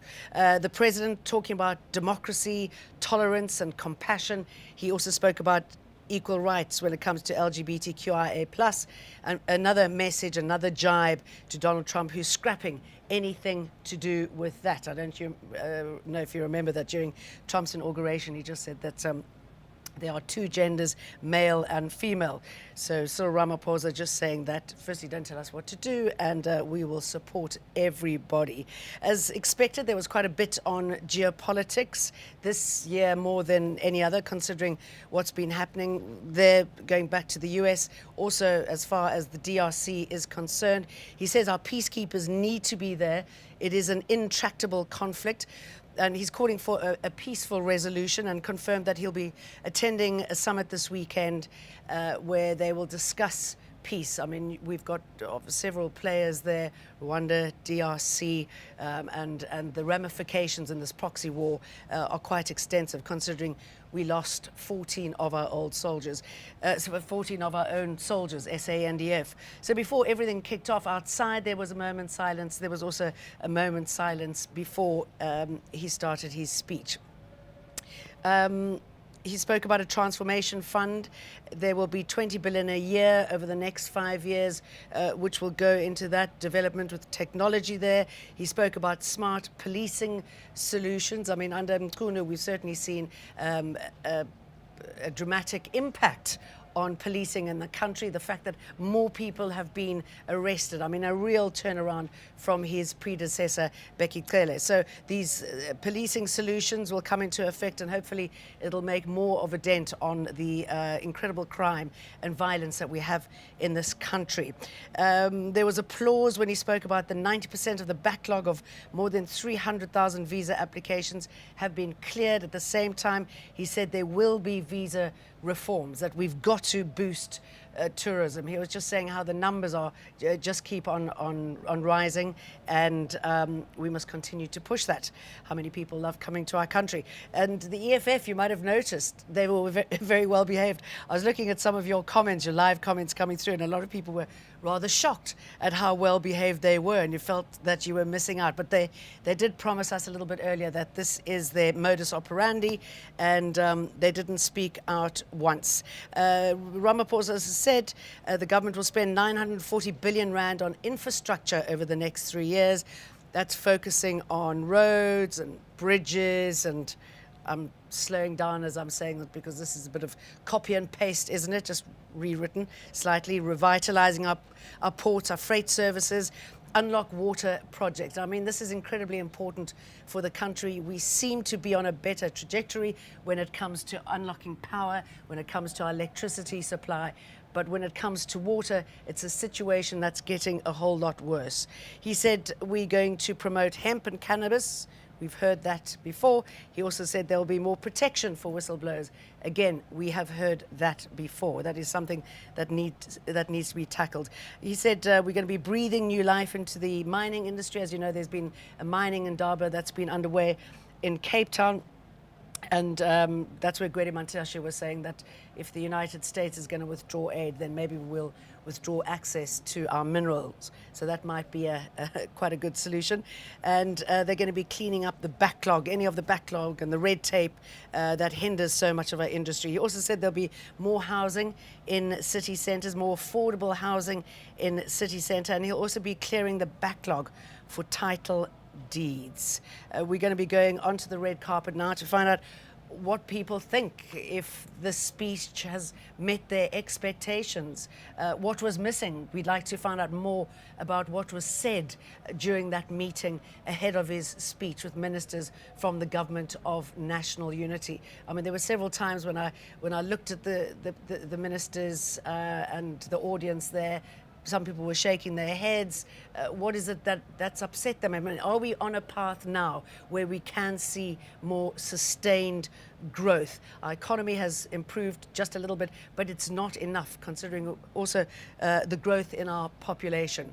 So many things to do. I mean, you know, if you could deliver on any of the promises that he made today, we would be one of the best countries in the world to live. So they've got to hit the ground running. As he said, they're going to be starting off with a summit on Democratic Republic of Congo. It is a conflict there that is affecting the region negatively, obviously. It's all about minerals and resources, as so much of it is. And tragically, we have lost 14 of our own soldiers. Outside, we can see members of the MK party. Going to find out from them what they thought about the speech. Their leader, he didn't make it. He was in court today. We thought that he was going to make up, Jacob Zuma, but he wasn't there. You saw many former leaders in attendance. Let's listen in. Nation address, but of course you can hear the singing in the background, and what you are hearing and seeing further down are members of the Umkhonto weSizwe party. Members of parliament have now come out. We are speaking to different leaders, trying to get their sense of what their takeaway, of course, is from the speech. I must very quickly point out that, you know, the poignant moment where Mandi Sinjachi's music was being played outside, to the president starting his speech, speaking about the fallen soldiers in the DRC, and ending his speech with the role of South Africa in the DRC, with a bigger vision of peacekeeping in Africa, is kind of some of the highlights that we picked up during this particular speech. I am joined now by Rise Mzansi leader Songezo Zibi. Thank you so much for joining us. Welcome to EWN. Songezo, you went into the speech with many expectations, of course, economy and jobs being part and parcel of what you wanted to get out of there. Before even getting into that, let's speak about the tone that he tried to set. Let's speak about how different the SONA felt. I haven't seen a SONA where it starts out on time. It was really prompt, and to see things be so seamless inside was also quite impressive. Thanks, Sidi. What I also thought was really important was the president mentioning each of the fallen soldiers by name. I think it was really important because for decades, South Africans, since the arms deal, have not really cared much about the military. It's under-resourced. There are leadership problems, governance problems, and it's an enormous sacrifice that the soldiers make when they go on these missions. So I thought it was really good and reflected the kind of spirit we should have. But overall, I thought it was a really good speech. It touched on domestic and international issues, I think, to the right level of proportion. Unlike before, we only get high-level mention of some of the strategic priorities. The president dug into some of the detail, mentioned infrastructure, but became very specific. Water infrastructure, passenger rail, freight rail, and so on. And mentioned very specific plans, whether it's in the Eastern Cape, the Lesotho Highlands Water Project, and so on. South Africans complain about crime. He went as far as talking about the shortage of detectives and what's going to be done about it, basic education, and so on. So it was a different zone. What we have to see is whether the budget the finance minister's tables is going to provide viable funding plans for all of these priorities. He speaks about digitizing the visa process and how important that is in order to deal with issues of corruption and to speed up the process. But that leaves a question actually of Home Affairs for me that doesn't tell me that they're rectifying that particular issue. So there are still gaps in that regard, that you're looking at one thing, and that speaks to the tourism plan to try and increase that.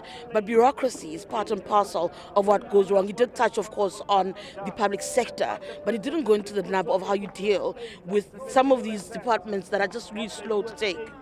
Look, I think there was an important thing that he said that was very pleasing for me as the chairperson of the Standing Committee on Public Accounts, because we've called for this already over the last 7 months, and that is we need to give the Public Service Commission more powers to have a say in the appointment of directors general and chief executives of state-owned enterprises, because when that process is weak at that level, these are the same people who then appoint people who are weak and incapable and further weaken the state. So I thought that intervention actually was really important. Secondly, on the visa issue, it actually does speak to Home Affairs, because the tourism industry, the Department of Tourism, relies almost entirely on the effectiveness of Home Affairs, and there's absolutely no reason in a country with high penetration of digital devices that we cannot have visas the same as Japan, where it's electronic, you scan your phone when you get in there and they let you in.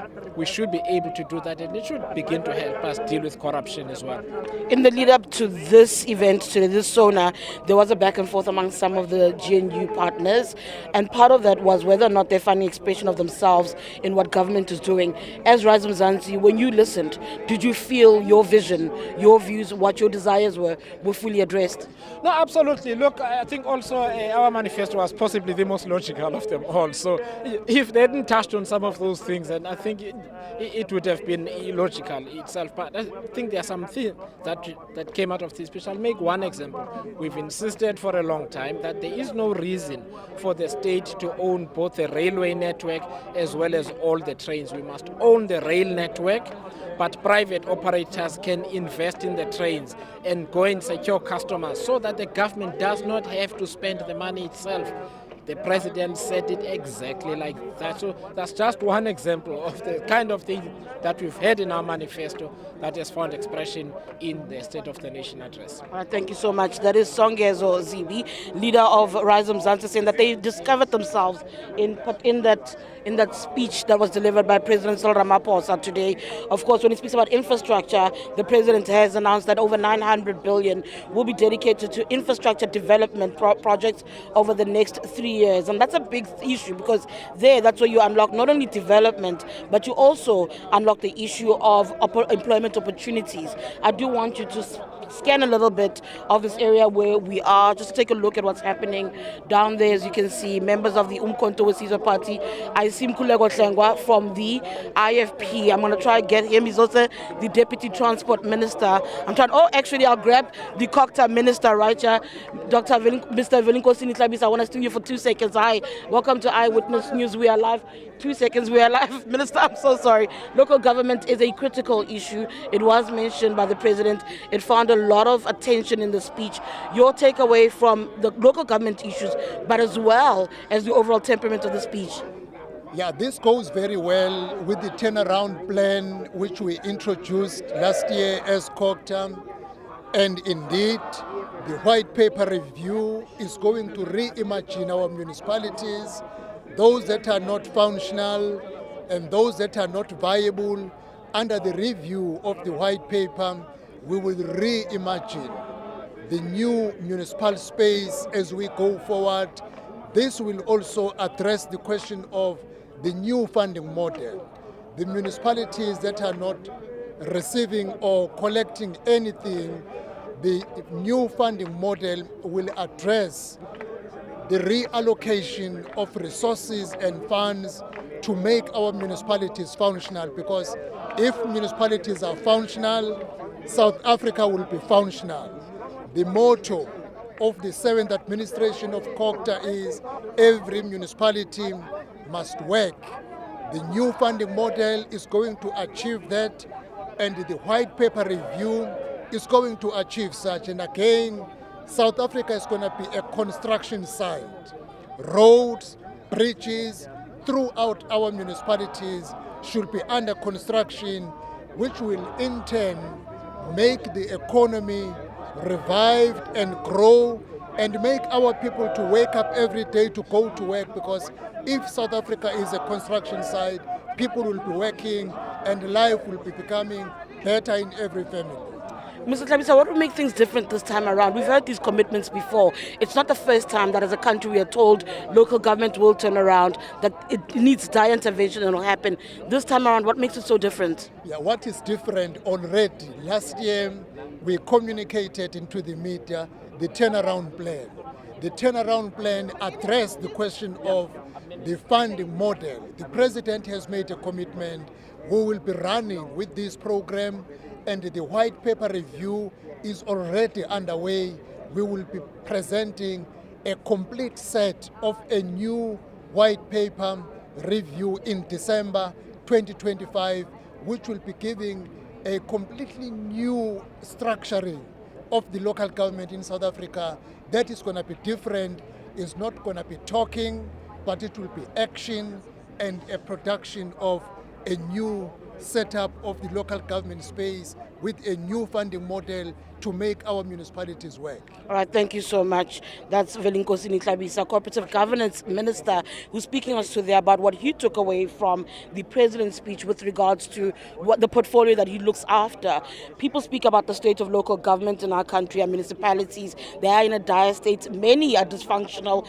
Intervention is required, and it isn't necessarily coming at the pace that it ought to. I'm joined by two leaders now from the I don't know why you look at me like that before I even introduce you. What's wrong with you? I'm looking at two leaders now from the Umkhonto weSizwe Party, Mzwanele Manyi, as well as Dr. John Hlophe. Good afternoon, good evening.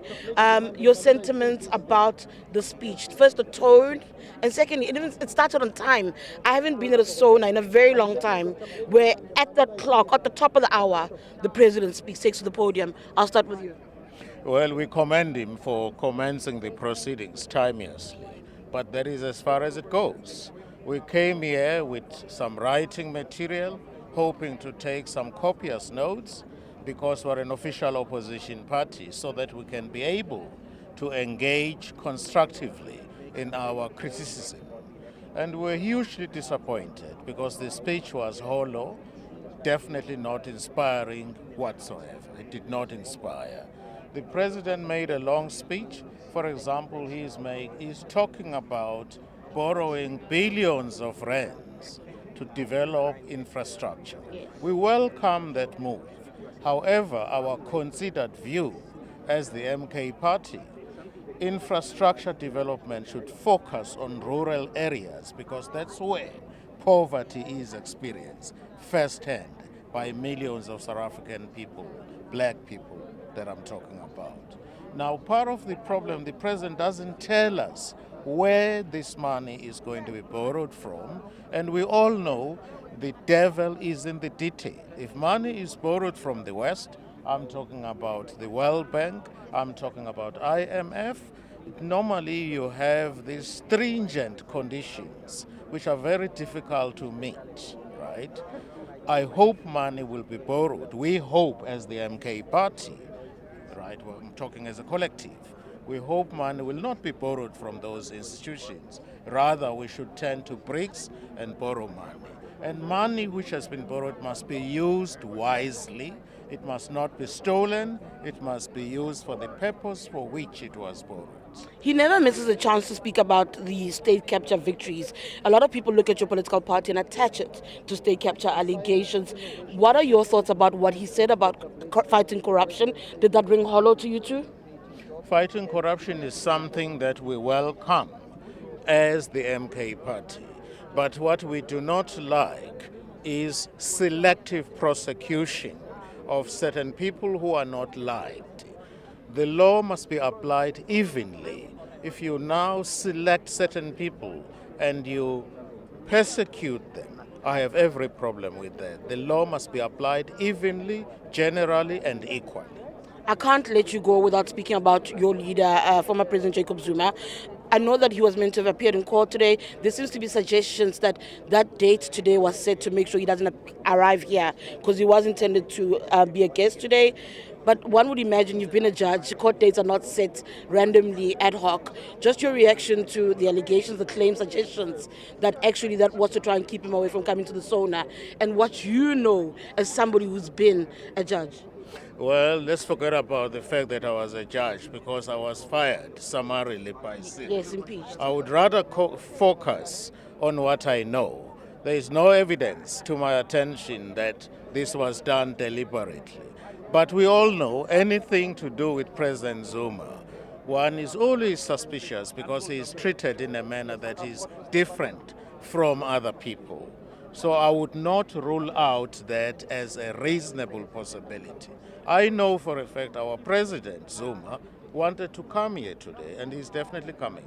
So ultimately it's a conspiracy theory. I don't want to dwell on it. I want to speak also about the president's decision to address what's happening with the United States.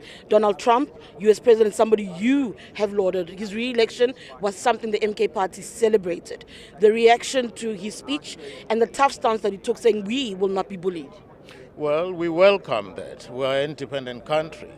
We are sovereign, and we should not be bullied. I'm not so sure whether, it remains to be seen, however, whether Ramaphosa, knowing him, whether Mr. Ramaphosa means what he says, to be frank. I'll take it from there. Thank you so much. Thank you so much, gentlemen. Those are the leadership here in Parliament from the Umkhonto weSizwe, the main opposition that's been criticized actually by some, EFF specifically, that it's not necessarily playing its role as effectively as it ought to as an opposition party, but they're saying actually the president's speech rang hollow, that they didn't take too much from that particular speech. They're not convinced by a lot of what he's saying. And of course, Dr. John Klopp is saying there that the issue around former President Jacob Zuma, there's no evidence, so it's a conspiracy theory that has been peddled that there was an attempt to keep him from pitching here tonight. I'll tell you who was here tonight. Former President Thabo Mbeki was here tonight. I saw former Deputy President Didi Mabuza was also in the audience. Again, I just want to remind you, I am standing outside what is Parliament. It is the Cape Town City Hall that serves as Parliament, because remember, in 2022, there was that devastating fire, and where we are is usually in the Peacekeeping Parliament, is the Grand Parade, and that's kind of where we are taking in different leaders, their perspectives, their views, and their thoughts about that speech. Again, for me, what stood out is how he started the speech and how geopolitics, which is something I did believe will happen, had to also find expression in the message that the president delivered to the nation. Did he get far enough in bringing in his GNU partners? That's one of the questions that we are asking some of the guests. I'm going to pan around just to show you the hive of activity that is this area right now.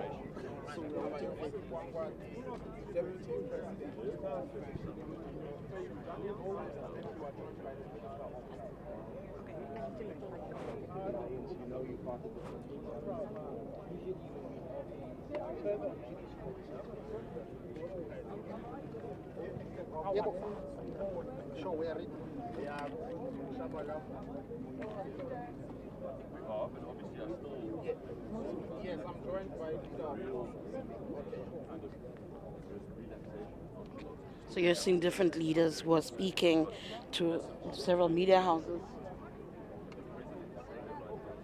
We're speaking to several people, getting their opinions. I see Musi Maimani from Bossa. I'm hoping that he'll make his way here. I've seen Mayor Jordan Hill-Lewis as well. And these are the different leaders who've come to the precinct, who are speaking to members of the media, sharing their thoughts on the president's speech. I'm not sure what stood out to you. I did think that education, something that Basic Education Minister Sibuko Kuba said, she hopes it finds expression, saying that you can't plan for the future if you don't attend to early childhood development, if you look at foundational education. So those, again, were some of the comments that did come from him. Interestingly enough, water, as expected, was a massive feature.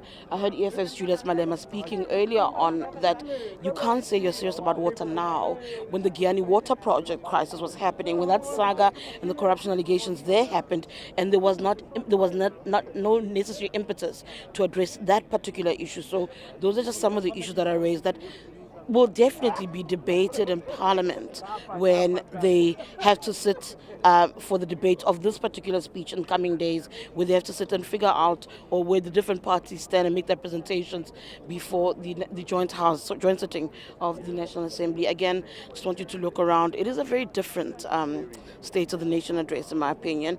Very muted State of the Nation address. For instance, the VIP guests, for instance, who usually join us, aren't here. The structure that was built next door has been taken down, and they've now gone to the, convention center, for instance. A lot of the pomp and ceremony took place as it wanted to.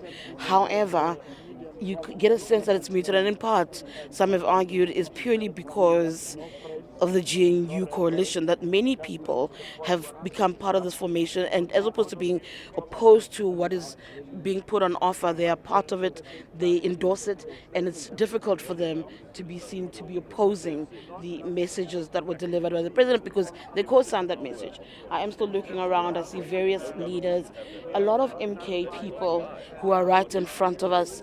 I'm hoping that we get a few more people that we can speak to a little bit. I'm just going to pan for a little bit, look at the activity in the precinct, and I'll bring you, I also want to speak actually to the Cape Town Mayor. Just hang in there for me.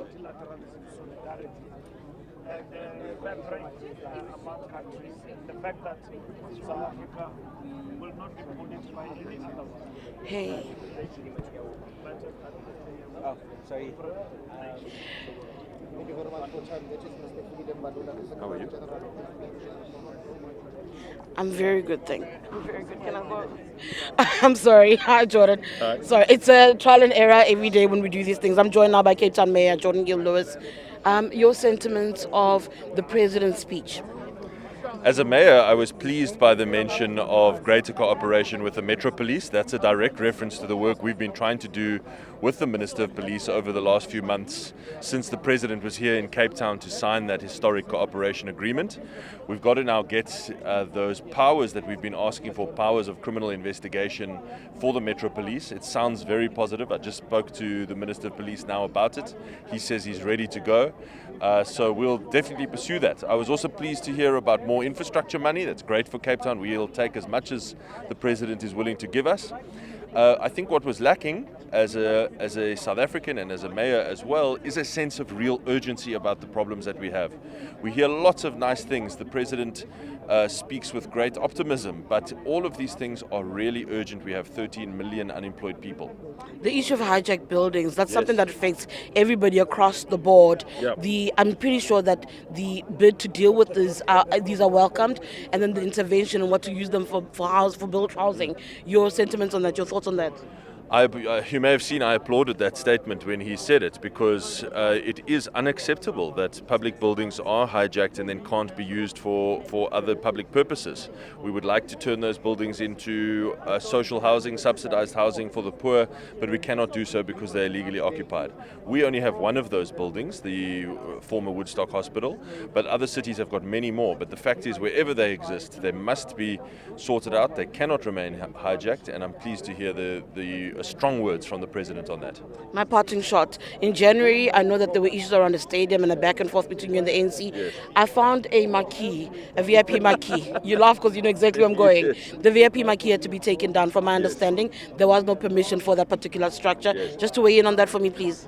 Yes, well, it was extremely windy today, and the city engineers did not sign off on the safety of that structure, and they were right to do so because just a few minutes later, it in fact blew down, injuring some SAPS members. They're all fine, no serious injuries, but it just shows that the safety engineers, there's a reason for them. They actually do know what they're doing, and so we were happy to be able to, at the very last minute, accommodate the guests at the CTICC this evening.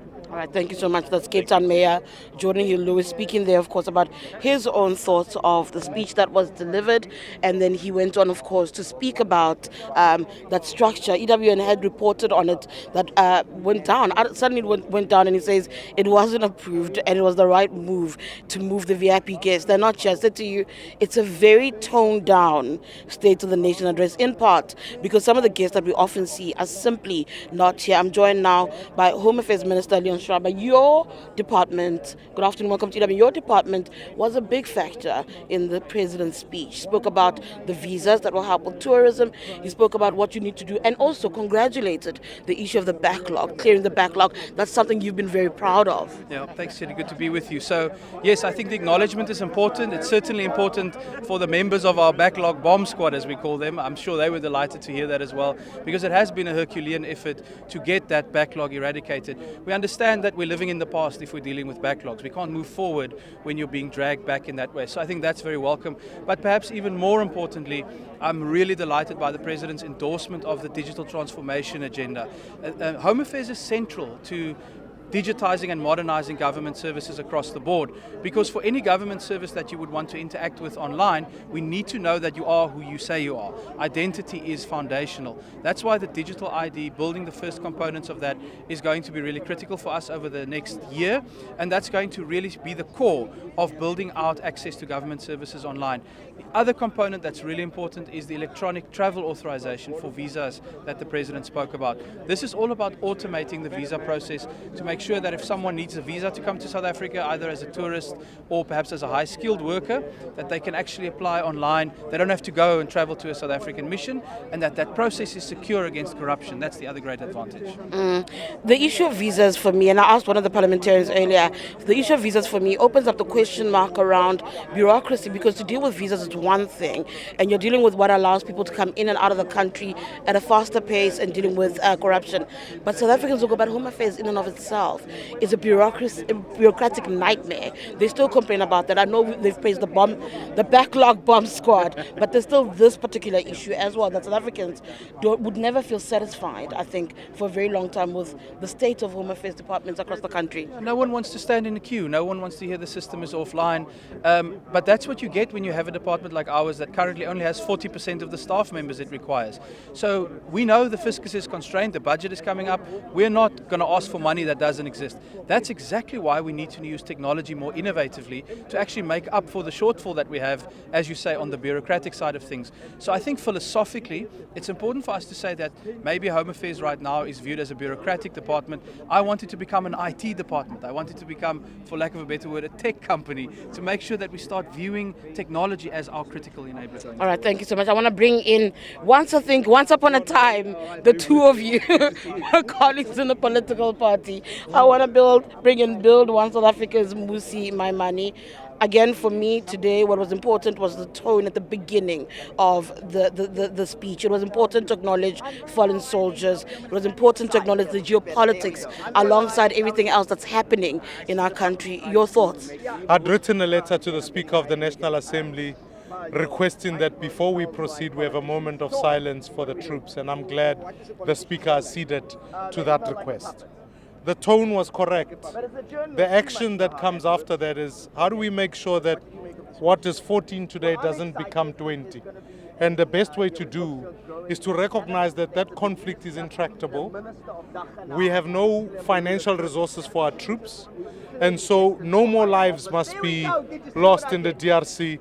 And therefore, I am disappointed that the President did not make a solid commitment to bringing back our troops, because we've got so many domestic priorities to fight here in South Africa in terms of infrastructure and in our immediate border. Education is something you talk about so often. The basic education minister herself speaking about how she had wanted for education to find expression today, that we must think about early childhood development, foundational education, your thoughts on what came out, and whether or not also it's believable that the commitments being made will actually be met with action and implementation. Without doubt, the reform of education is long overdue. I think that no one can deny we must congratulate those who passed last year, but let's not mess around with numbers here. Half of the kids got bachelor's pass rates, which means only half of our students passed over 40% and 50%. The majority of them passed at 30%, which is a challenge. In fact, if you talk about a capable state with a public service commission, the reality is that if you don't have graduates coming through there, you are never going to build a capable state. And therefore, when I focus on the issue of education, I welcome the President's initiative on TVET colleges. I welcome the fact that ECDs are going to be the future. But what I'd like to ask the President to do is that while we're spending 60% on the social wage, let us cut this cabinet, let us cut all of these things so that we can get more teachers, reduce classroom sizes, make sure dropout rates are not increased, and make sure that school infrastructure eradicates pit latrines and that more of our young people can get through school. That's what we got to focus on. And what about the issue of water? He raises water as critical, and that's something that a lot of people want to be able to deal with. The other question, though, is this water issue is not new. We've been having water issues. You've dealt with Day Zero in this very city before. Julius Malema raises the Guyana water project as an issue. Again, believability. I mean, the irony for us today is Minister of Water saying, her outfit's great, but the lady who made it sometimes struggles because there's no water in the village. Look, water sounds like load shedding that Thabo Mbeki, when he was president, announced. Same announcements, same sort of tone, but years later you're still dealing with similar problems. And I think actually the fundamental issue about water is that water boards are not being paid. And so municipalities are in trouble. Secondly, our relationship with water as citizens need to change. And more crucially, I would urge, and if the president is serious about taking water as a priority, it's not just going to be building dam infrastructure, it's about fixing municipalities so that water leakages are reduced. That has to be the focus, because if you do that and build capable leadership at local government level, it's no use absorbing everything nationally. You need to make sure municipalities are capable. Otherwise, we're going to end up with what we have with load shedding now. Urban centers have electricity, whilst townships have load reduction. We're going to have urban centers with water, and whilst our townships and our communities battling with water reduction as a future prospect. All right, thank you so much. I'm going to leave it at that. Thank you so much, Musi. That's Musi Maimane, the Bossa leader, speaking to us, of course, of what he made of the State of the Nation address. It was the 9th one from President Ramaphosa, a somber one somewhat, of course, with 14 South African soldiers still not having returned, 14 who died on a peacekeeping mission who are yet to return to their loved ones, their remains that is. And so with that chapter still wide open, and with geopolitical tensions also taking place that South Africa finds itself at the heart of, that'll be it from me. There'll be days where this speech will be debated by parliamentarians and no doubt by South Africans themselves. Back to you in studio. Thank you very much for that, Tsidi Madia, speaking to politicians after they were listening alongside us to President Ramaphosa's hour-and-a-half speech, the first time as a leader of a government of national unity. He's made many promises, as he's made before. Now it's just really getting down to deliver those promises, to breaking that red tape. As Sidi said, this one is unprecedented because of what's been happening in DRC. So we do leave with thoughts of our soldiers there. The president promised that they would be coming back home. And for those of you living in Cape Town, enjoy your empty roads tomorrow. From me, Jane Dutton, and the rest of the EWN team,